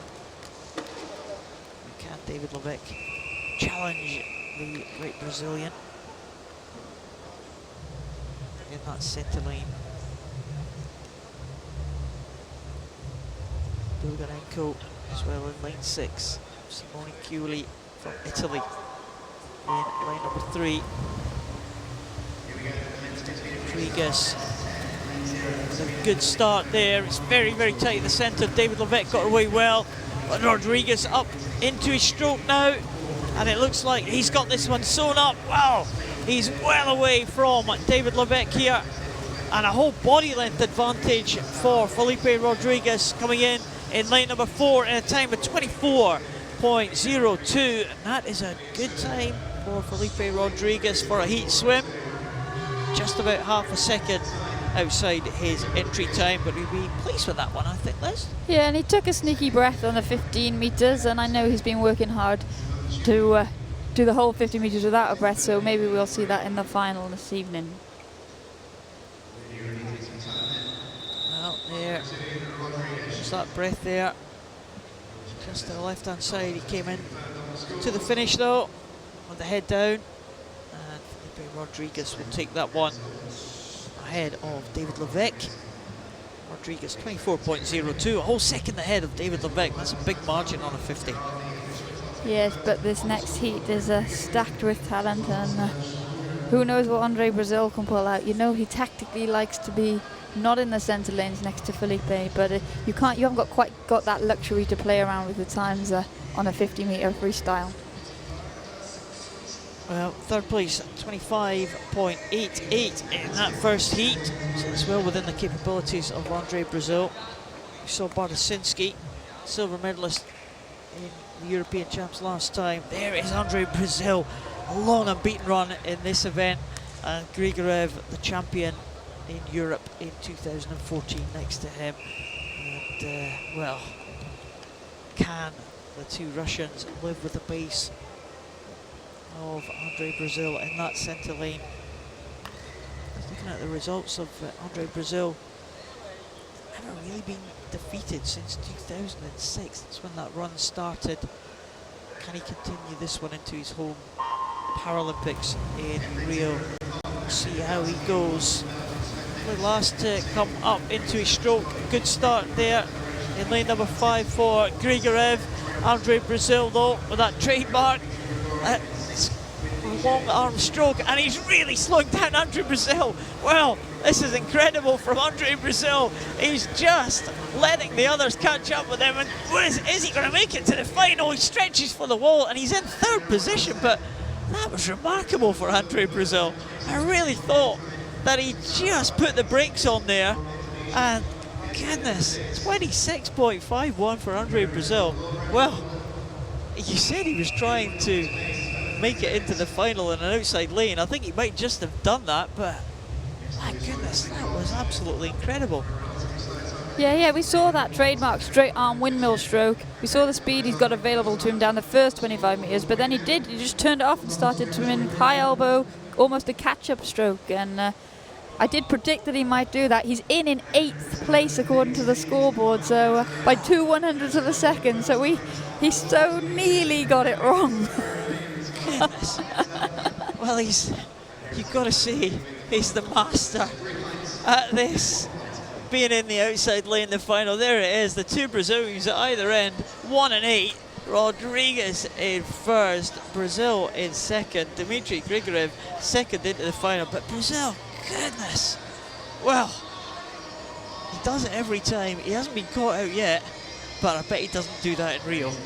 No, I said it's a lot harder to gauge on a 50. You've got a lot less time to play with, and maybe that'll be a lesson for him. But he clearly doesn't like being next to those guys. He does it in most of his events because he removes himself from the pressurized situation. Oh, just started to talk about that windmill stroke. It just all stopped. Commentator's curse on a whole new level. There's Ryabova. She had a great swim yesterday in the 100 freestyle, European champion. She was ahead of this lady, Elodie Laurandi.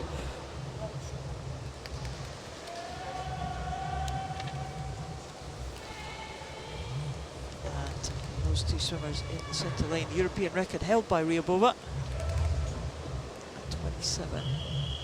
27.91. Laurandi and Ryabova will be main two contenders for this one, I'm sure. The Russian doing me a favour this time, wearing a black cap on the white cap, more Laurandi. Ryabova should be the favourite for this one. Yeah, and she showed great form in the 100-metre freestyle, and she had a brilliant start there, but we know Elodie Laurandi has a leg impairment, so she never quite gets off the block as powerfully as the other athletes. Ryabova looking very, very good. She's not going to do an Andre Brazil, I don't think. But maybe she is coming in there, just easing off very slightly there. Lorandi catching her up, but Ryabova's going to win this one. It's going to be a good time, 28.30. Very good time, in fact, for Ryabova. That 27.91 may well be within her capabilities there, because she did ease off in the last 5 metres. Yeah, and 5 metres on a 50 is considerable, so if you can just carry that speed into the wall, it's surprising how much quicker your overall time ends up being. World record held by Sophie Pascoe at 27.78, and Ryabova looking absolutely fantastic there, just easing back. Lorandi in second in 28.75. Ryabova, pretty good stuff there, 28.30, and a lot more to give, I think. Move on to the second heat. Aurélie Rivard, Chantal Ziegeveld. Another couple of youngsters on display here, Paul. Well, pretty even start there from the centre lanes. Line 4, Rivard getting up now to a stroke in the centre of the 3 leaders with that white cap. Rivard, the world champion from last year, and she is leading them home now. Keep an eye on the clock, should be a pretty quick time here for Rivard, a very quick time, 28.46, and that was just a tenth slower than the previous heat that we saw, so that should be a good battle. Aurélie Rivard keeping that mop of hair out of the way under her cap, there's a lot of it. Yeah, always a problem for a female swimmer. Great starts though, and Aurélie Rivard, we've said it before, but she really uses a good strong underwater kick. She'll have more in the tank for that tonight, but up and into her stroke. She had a tussle down the first 25 with Chantal Ziegeveld, who's having a really great meet, a really good period of racing at the moment, and then we saw Isabel Hernandez Santos coming through, but she actually finished on her shorter arm, the arm without a hand, so she'll be looking to rectify that for the final tonight. Rivard takes that one, 28.46, ahead of Ziegeveld and Hernandez Santos. And going to the final, Ryabova will lead them through, 28.30, 0.1 of a second ahead of Rivard.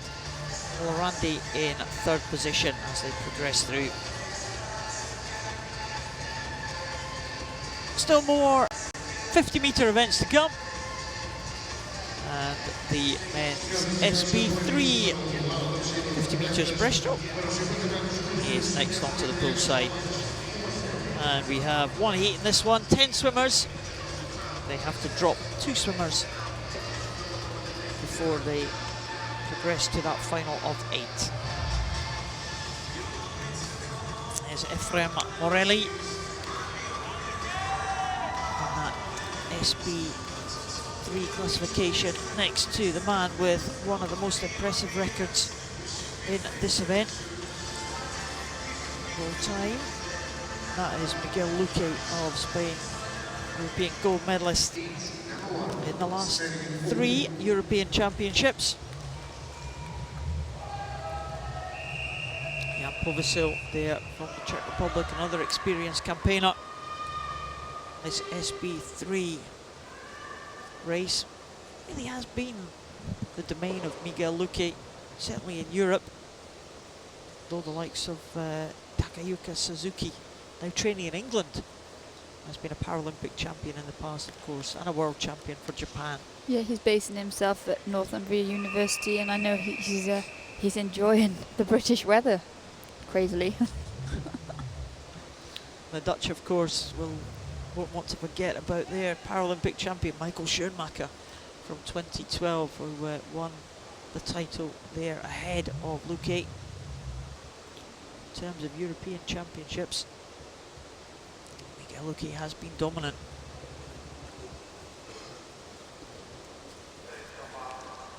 Again, we see different starts from these swimmers. Fredriksson again going from the block. He has good enough legs to make that dive there, but gets nothing at all in the water from his arms. So as soon as they get into the stroke, then that's when he is at a disadvantage. We've got Luque and Morelli and Vincenti Gale going from a sit start. And that's given them advantages as they're going in to the second half of this 50 metres breaststroke. Luque in lane number 5 there, just heading the Italian in lane number 4. Also going well in lane number 3, Lizikin from Russia. Maybe having just the edge here over Miguel Luque as they come into the final stages. Luque may well just take it at the end. He stretches for it, a good stretch. And a good time it was indeed, 50.72 ahead of Lizikin's 51.30. So 2 of the medalists from the World Championships last year are in the top 2 positions there. 50.72 for the experienced man from Spain. We saw there that Fredriksson uses that dive to his advantage, but as you said, as soon as he comes up, his arms actually create a lot more drag because he hasn't got the shoulder mobility to move them. And we see in this shot that Luque, he was behind almost the entire way, but in 3 meters to go, he starts to power through, and we really saw him employing that breath-holding technique that we see in the lower classifications on the breaststroke when they don't have the ability to use their legs, because it keeps them streamlined, it keeps them flat, and allows them to generate more power through their arms. There's Miguel Luque, 50.72. That's a decent time. Lizikin, 51.30. And Ephraim Morelli, 51.89. They look to be the favourites as they go into the final, but they only had to lose 2 swimmers there. So we may see the others going a little bit faster in the final this evening. Fredriksson did make it to the final in 8th position.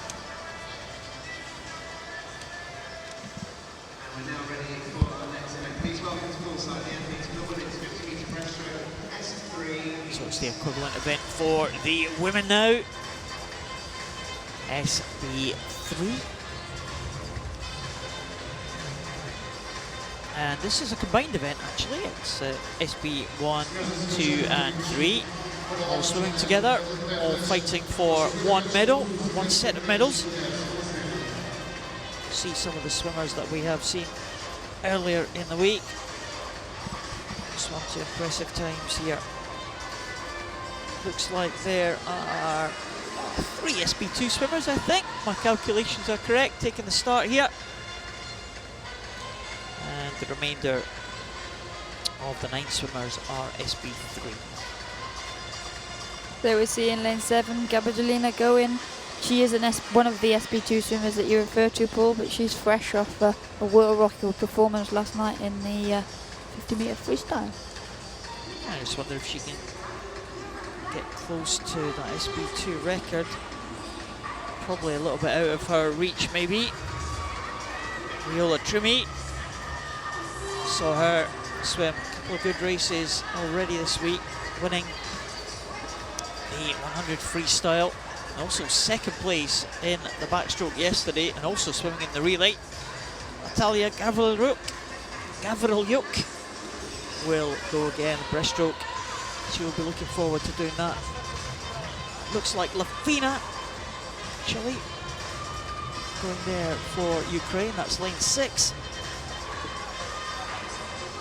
There's Gabardolina from Kazakhstan. Of course, Kazakhstan compete in the Asian Games, so not eligible for a European medal. There's Swiderska. She had a good swim to win the 50 backstroke in the S3 classification. There's a lot of danger around here in the pool. The red cap on the right-hand side of your screen there, Verbova, who was a surprise winner yesterday in the backstroke. Finished very well, the young 17-year-old. That's Lafina. Gavrilyuk may well be the favourite for this one in the centre lane. Lane number 4, SB2 and SB3 swimmers. Again, you see some of these different starts. The coach is leaning over the pool there to hold their swimmers in place. Yeah, we see again a lot of the swimmers being held by their feet, but it's a lot more problematic on breaststroke because obviously you have to start at least on your side, so they can't make the most of, like normally we would see in the freestyle they'd start on their back and spin over, or they'd swim on their back, but here it's vital that they get in the correct position because you don't want to risk a disqualification.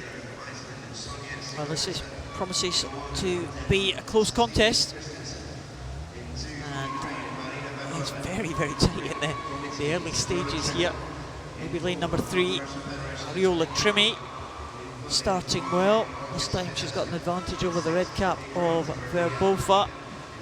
Also Gavrilyuk going very, very well in the centre. Looks like Sviterska is behind Lafina now. It's very tight here as they come into the last 15. Maybe Gavrilyuk just making an impression now. Of course, the world record and European record held by Maggie McElhaney of Great Britain, set way back in 1999. And that stands at 56.25, so it's not going to be threatened today. But Gavrilyuk in lane number 4, she's coming home to take this one, and it's going to be tight for second. Very tight indeed between 3 swimmers. Sviterska gets a touch ahead of Trimmy, and Lafina in 4th position, but it was very close indeed. Just half a second separating all those 3 swimmers. There's your winner, Natila Gavrilyuk, looking at it again and put Russians in a strong position for the final session tonight. Yeah, Russia, of course, were leading the medal table after day 1. After day 2, it's Ukraine. But after the start was kind of completed, there was a real kind of battle for 4 or 5 swimmers there. Yeah, and then we see Ariola Trimmy. She actually breezed to the side, and it's the way of keeping her flat. There we see her take a breath just as she's coming into the wall, but by breathing to the side we don't see that often in breaststroke at all, because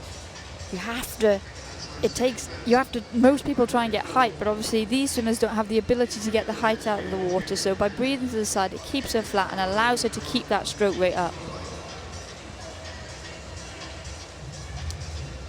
So again, we're waiting for the confirmation of the result. We have the final swimmer in the water, Sigurdur Datuya from Iceland.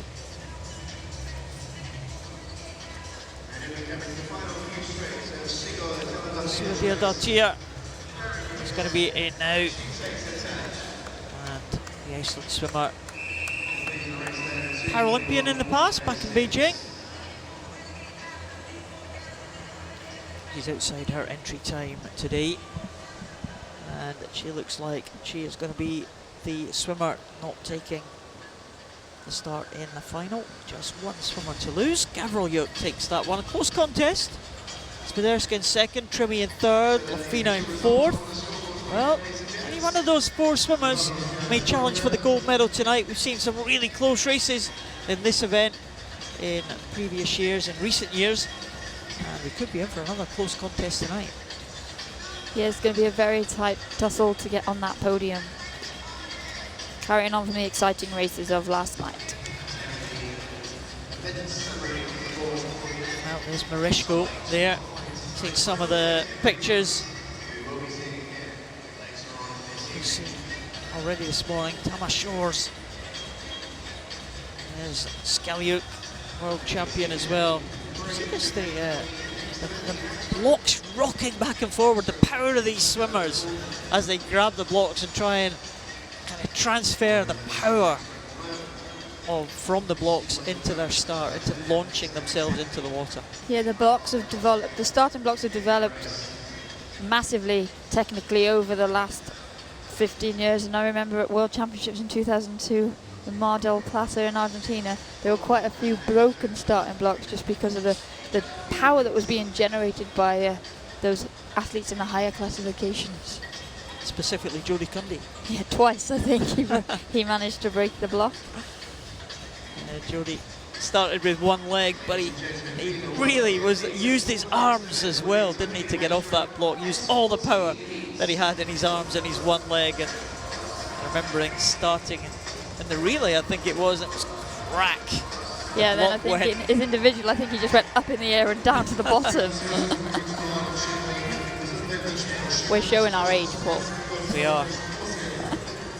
Those were the days. I was a teenager back then. Just I saying. wasn't. I was retired by then, pretty much.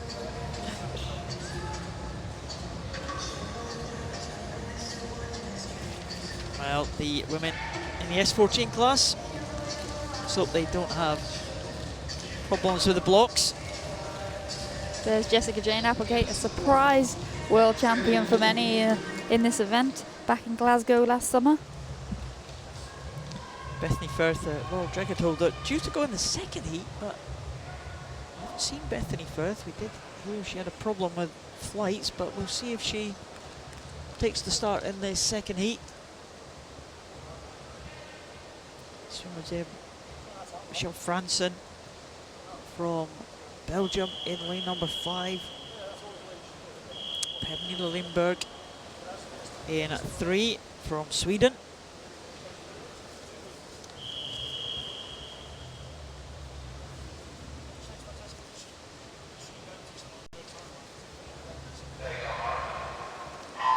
See if Jessica Jane Applegate can repeat that performance that she did in the Glasgow World Championships last year. It was a phenomenal swim that she had in that 100 backstroke on the last day of competition. It was, yeah, and she's such a tough competitor. She loves to race and she's so hard on herself, and it just got to the point where she was so disappointed with herself. She'd been swimming well, but she just kept missing out on the medals, and she really wanted that gold medal, and she put all of her effort into a race that she almost didn't enter, and came out with the gold medal, and that's just testimony to the character that she's got and why she's so many people's favourite amongst the British women team.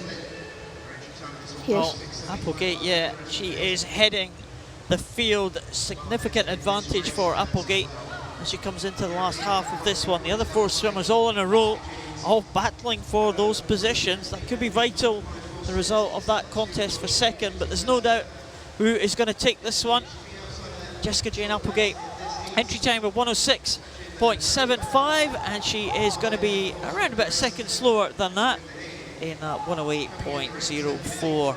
The contest for second could be won possibly by Kraeva from Russia. It is in 1:17.57. Pernilla Lindberg in 3rd position, and Coronado Tejeda in 4th place. But Jessica Jane Applegate delighted with that one.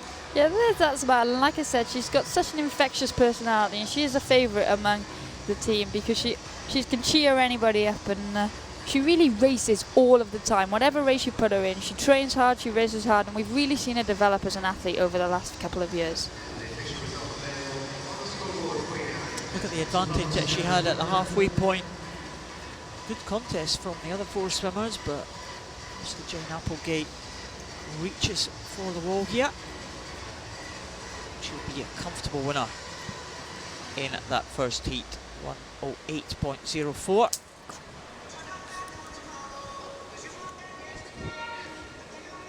Move on now to the second heat. Well, Bethany Firth was due to take the start here, but as I said, problems with the flights in and out of Madeira yesterday. Some flights cancelled, the airport was closed because of high winds down at the airport, so Bethany Firth due to come in yesterday, compete today. Believe that she is actually coming in today, so missing out on this 100 backstroke. Yeah, there are advantages and disadvantages to flying in and out of a meet. Obviously, if you can stay in your home environment for as long as possible and get training done, then that's great and minimum disruption, but then there is always that risk that if there's a delay or a cancellation, then you might miss the race. Well, that leaves the way clear, you would imagine, for Valeria Shabalina, who is on fantastic form. Of course, we saw her set world record time in the 200 freestyle on day 1 of this competition. We're now into day 3, and that backstroke looks superb there. Very high head, the head back, the arms very, very straight, going in around about the ears, and she is very good there, 32.75 at halfway. She had a sneaky look at the wall then, both sides, but a great turn, great off the wall, and she's back up and into a stroke. She's got a nice flat head, high position, shoulder roll, continuing the stroke rate. She's looking really comfortable here, and be exciting race for this evening. Well, she was beaten by Applegate at the World Championship. She said Liz, it was a bit of a surprise victory for Applegate. There was only 5 100s separating them.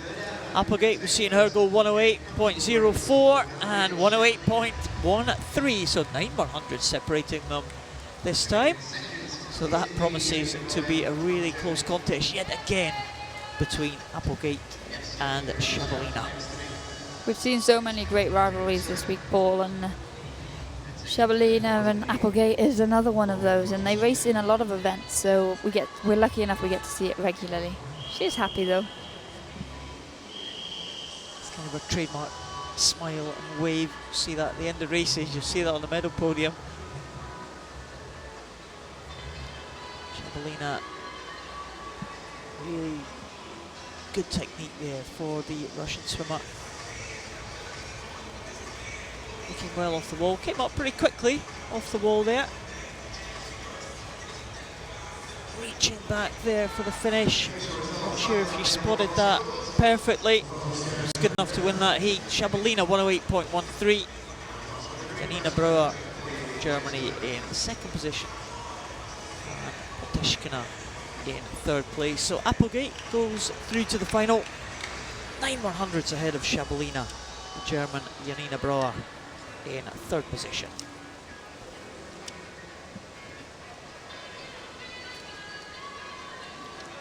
Well, it's been a quick morning of heats, Liz. Due to finish this morning's session at around about 11:15, so we've got another 20 minutes left to enjoy the remaining events. Start off with the men's 100 breaststroke in the SB12 class.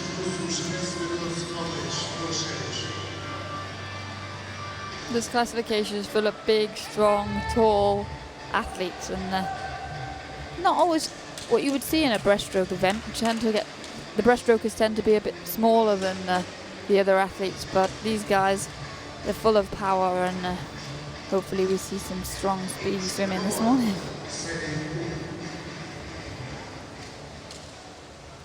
That is the swimmer in line 5, Safutinov. World record held by Alexei Fedina. Fedina, of course, now competing in the SB13 class.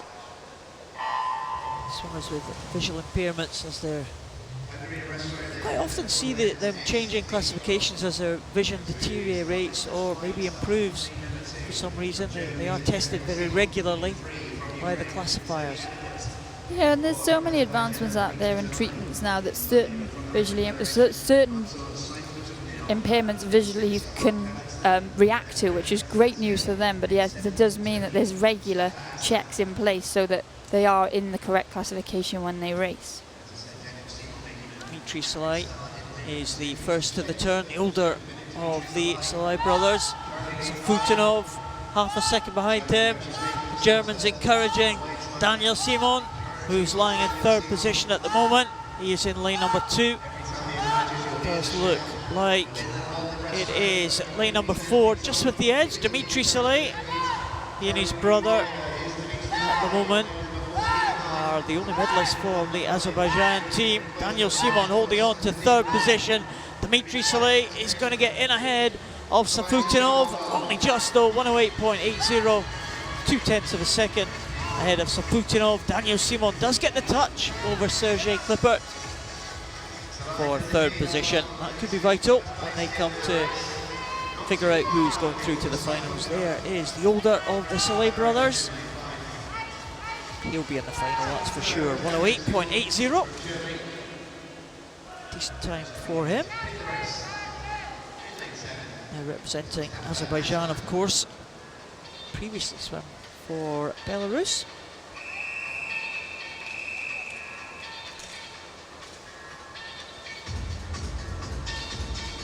We've said it before, and often they have a lot of confusion at the end of the race because they're not allowed to be told their times until they're out and away from the competition pool deck.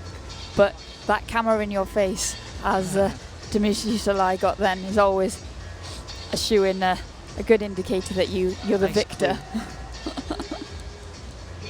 Of course, the blocks certainly in London had the 1, 2 or 3 lights on it, depending on the positions that you finished as well at the end of the race, so that'd be a big clue as well. It's helpful for a lot of these S12s that wouldn't even be able to see those lights, would they? So you see them peering over the edge. Over the edge, having a look at the blocks right up close.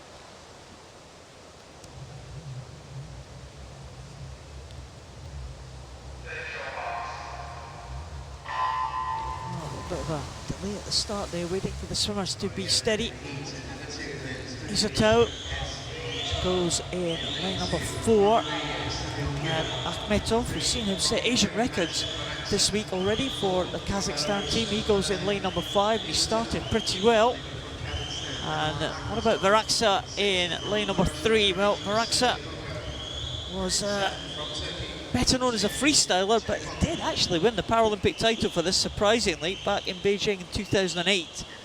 Akhmetov goes away first, 31.48. It's a fast time for Akhmetov. We could be in for another Asian record. He is the holder of that record at 110.41, so watch out for his progress. Yeah, and we see quite often in the visually impaired athletes a range of techniques, and often it's because their eyesight, even though it's at a similar level, what they can see is very different, and they struggle to focus on that black line, or they struggle to mimic moves that are shown to them by their coaches, and they all have their own interpretations.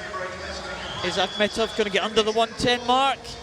It's not quite under the 110, but it is an Asian record for Akhmetov by 0.3 of a second. And Izatau is just 2 100s behind the Kazakhstan swimmer. He gets in 110.14. And in third position, Maxim Varaksa, 111.48. So he should qualify for the final. Sergei Pumko in fourth position, 111.87. Well, a good contest there. Izatau came back very, very strongly. He was the world champion back in 2013. Won that one ahead of Maxim Varaksa. He'll be open to go a little bit faster tonight, but Akhmetov took that out very fast. Real pace in the first 50. It was a great first 50, but you can sometimes pay for that coming down in the second. And the great thing about breaststroke is if you can sense that the person in the lane next to you is just a tiny bit ahead of you, you feel like you can catch them, and then that's why we saw that gap close down that second 50. Akhmetov confirmed as the winner in a new Asian record, 2 100s ahead of Izatau.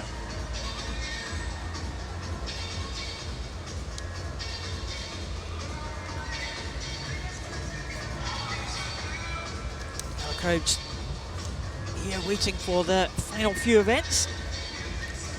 I love it, Paul, when the camera pans the crowd. Some people are so excited to be on and waving and dancing, and others really are. It's the most embarrassing thing that could happen to them. I'm not sure if the screen is actually on in the arena as well. They've just flicked over to the scoreboard. That has been a disqualification. That previous heat there, it was the Turkish swimmer who was disqualified there. We did see the finalist, Daniel Simon of Germany, just making it into that final, so he'll be pleased with that one. German team will be pleased. That swimmer in.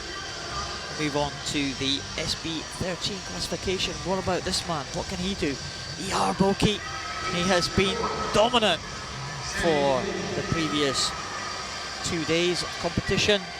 Nikiforov from Russia will be the man to challenge him. Breaststroke, of course, one of the events that the competitors will think that they can challenge Ihar Boki in. Not one of his better events. He's dominant in the rest, but breaststroke is the one that he probably struggles with the most. Yeah, this is definitely, I would say, his Achilles heel, but he's not bad at it, is he? He's not bad at all. We shall wait and see. how he goes in this one. He's the fastest entry time. And that time of 107.11. So we'll see what he can get here. Next to him, Nikiforov from Russia in lane number 5. Jasinski from Poland in lane number 6. Also the Indonesian swimmer, Yawi, in lane number 3. And the German, Taliso Engel, goes in lane number 2. Well, out ahead in lane number 5, Nikiforov. He leads Ihar Boki by a second there. Wonder if Ihar Boki can come back in this second 50. Great turn by the Belarusian. Yeah, Ihar Boki has such a great underwater phase on the breaststroke, and we see he uses that one fly kick that he's allowed to his maximum abilities, and then that arm pull that some people struggle to get the timing right. If you get the timing wrong on that underwater arm pull, then you might as well not have bothered doing it. But he really made up some ground here, and it's going to be a tight finish. It is going to be a good finish. Boki does not want to give this one away. Indeed, Nikiforov just holding on, but Boki reaches for the end, and that was decisive. He timed that finish to perfection there, Boki, and that is just what Nikiforov didn't do, and he lost out. Despite coming into the last couple of meters in the lead, he lost out by 5/100ths of a second. Yes, in breaststroke, it's always that dilemma as you're coming into the wall. Do you put in that extra stroke or do you hold that glide? And Boki thought he had the speed to hold that glide, and actually he did. And so often with these S13 swimmers, they really struggle to spot the wall because they don't see it until it's right there in front of their face, but which might be why he chose to glide, but today it proved to be the right decision. Oh, there is the turn. Significant lead there by Nikiforov as they came out here, but coming into the finish, Boki was pulling back all the time. And here we see the finish, Liz. Coming in together. Oh yeah, the stretch from Boki, the additional stroke from Nikiforov. And that was decisive, 107.81 for Ihar Boki. Wins that one with Nikiforov in second position and Yawi from Indonesia in third place. I said it's always a difficult decision, and it can prove to be so important. And I remember in our 100 breaststroke in London, Charlotte went for the glide, Statsova went for the extra stroke, and on that occasion the extra stroke paid dividends by 3/100ths of a second. Tight margins, 5/100ths there for Ihar Boki on that occasion. There is Alexei Fedina going in lane number 4. He's the world record holder. He's dominated this 100 breaststroke. He's a man who's, again, he's one of these swimmers who's moved classification. Was an SB13. His eyesight deteriorated. He went to an SB12, but back in the SB13 classifications. Quite often does happen, but despite what class he's in, he's been undefeated in this event for a number of years. And we'll see how he goes here.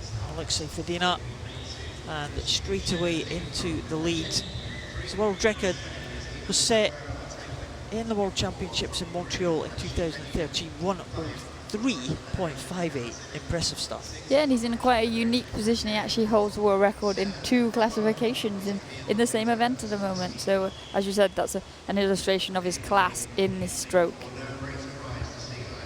Well, he's gone out 30.46. Slightly slower than his world record split, 29.77. He's a man who really moved this event on, really put it into kind of world-class times, down to the 104, down to the 103 kind of area. Just wonder if he can go fast as that this evening. 105.36, and it looked comfortable for Alexei Fedina. Zimin, Mikhail Zimin in second position. Fedina happy with that one. Be aware that he is in first position.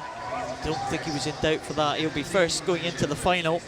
He'll have challenges though. Nikiforov and Ihar Boki as well will be a danger, but this man will be confident going into that final. Yeah, and he led from start to finish, and actually he wasn't holding his glide that long, and it looked a bit disjointed. But breaststroke is one of those strokes, actually, when you try to conserve energy, it's sometimes a lot harder to swim and looks a lot messier than when you're going at 100%. So tonight we're looking for him to be a lot smoother, a lot stronger, a lot faster, and hopefully get under that 105 mark.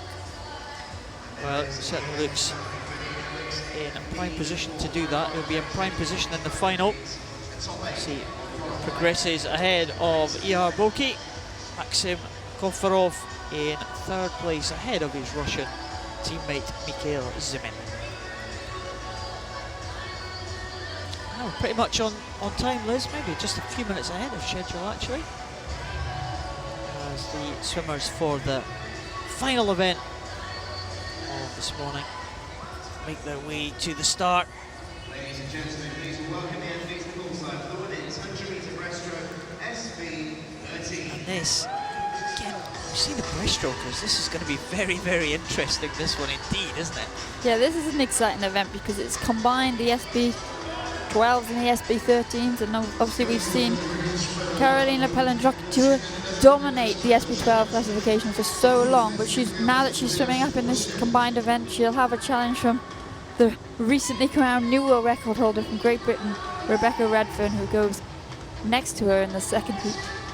There's Shuk Sanakon Toshpolatova in lane number 3. She has had a great week so far, setting Asian records in all of her events so far. Emily Tillett, a world championship silver medalist last year. Elena Kravtsov, well, she was formerly the world record holder. SB13 class, was world champion in 2013 and 2014 European champion. So this heat really stacked here. The two German swimmers. Expect a lot of noise from the Germans just to our left, Liz. Yeah, they always bring in a good crowd, the Germans, and they've had lots to shout about this morning. Tobias Pollap getting them off to a brilliant start, and they'll look to finish the morning session as well as they started it. As you said though, with Tosh Polatova, she's had such a good meet already. We didn't know a lot about her before the start of this competition, but she's up and she's in the lead. She's in the lead, and the Uzbekistan swimmer, in fact, just behind Elena Kravtsov there as they go over at the halfway stage. So Elena Kravtsov leads. Shuk Sanakon Toshpolatova in second position at the moment. We'll keep an eye on the Asian record for her, which should really go here in terms of entry times. But Elena Kravtsov back in the water again, missed the World Championships last year. We'll check the time for Elena Kravtsov. 36.46 was a very fast split indeed. The world record for Kravtsov's class, held by Rebecca Redfern, 1:16.86. It's very close, but it's a good time for Kravtsov. She takes that one ahead of Toshpolatova, and it is a new Asian record by quite a margin there for Shuk Sanakon Toshpolatova, 1:19.50. That will put her in second place, but Elena Kravtsov right on world record pace there for the first 50. And maybe with a little bit more to give. She was breathing quite heavily though. I think that that heat swim, she was certainly going for a time there. Yeah, and she was in the middle lane, and Toshpolatova was a few lanes over, and obviously these athletes, they won't have that ability to see across the pool, so it was more of a time trial. So maybe tonight, if she can get in, she'll be in the middle with people going her similar speed, that'll push her onto a quicker time. Well, Emily Tillett wins a close contest for third. That may be decisive when it comes to deciding the finalists, but her German teammate Elena Kravtsov in first position after that heat, and Toshpolatova, the Asian record for second position finisher in that heat. And there is the tall figure of Anna Krivshina leading them out. Smaller frame of Anna Stitsenko next to her, who had a good swim yesterday in the 50 freestyle. I just wonder what the youngster from Great Britain can do now. Rebecca Redfern next to the more experienced Karolina Pelendritu, the two world record holders next to each other in their respective classes. Carolina Pellandritou, great record in this event over the years, and the Cypriot swimmer next to the 16-year-old Rebecca Redfern, who had a sensational swim at the GB trials, set a new world record, European record last December, improved that world record just a couple of weeks ago. Rebecca Redfern, well, what can she do? What can Carolina Pellandritou do? You said, Liz, a combined event, the SB12s and the SB13s, absolutely together, the two world record holders side by side in lane 4 and lane 5. Yeah, and Pellandritou, we said about the breaststrokers, often they just come in for that one specialist event, and that is her now. She used to dabble in the 50 freestyle and actually swam it for Cyprus at the Commonwealth Games back in 2002, but as the years have developed, we've really seen her focus in on this 100 breaststroke, but she's actually being led out at the moment by Rebecca Redfern of Great Britain. Well, Rebecca Redfern, saw her swim last week at the GB trials. She swam a relatively slow heat time and came back in the final really strongly, but she's not doing it that way today, because Rebecca Redfern is out very fast indeed, 36.52, just about the same as Elena Kravtsov in that previous heat. But this youngster from Great Britain looking very good here. Pellandritou trying to hold on to second position, and she is under threat from Stetsenko and Stabrovska, the two Ukrainian swimmers there, and also Marianne Polo Lopez. But look at Rebecca Redfern here, Liz. She is coming back into the final 10 metres. We will keep an eye on the clock. The record that she set just last week was 1:16.86. It's very close indeed. It slipped by for Rebecca Redfern, but it's a good time, 1:17.52 for the youngster from Great Britain, and that is just about half a second faster than Elena Kravtsov in that first heat. So a good swim from the youngster from Great Britain. Yeah, she looks really pleased with how her senior international debute's gone, and so she should. She looked really smooth the entire way through that 100. If anything, she just got a little bit shorter in the last 10 metres, but that'll often be because she knew she had it in the bag and she was easing up and saving something for the final. Well, she had a big lead going into the turn. She maintained that advantage as they came into the closing stages. Pellandritou with the yellow cap, the world record holder in the SB12 classification. As you said, combined event here, one set of medals up for grabs. And look at the distance between Rebecca Redfern and the rest of the field there. She actually had a really good finish and she swam into the wall, and she'll be happy with that this morning. Obviously on best times, we're in for a really close race tonight, and we can't read too much into how Pellandritou swam this morning, because she's an experienced athlete who's got the confidence to maybe take it a lot easier in the heats and save herself for that final, because she knows she's going to be up against it for that gold medal this evening.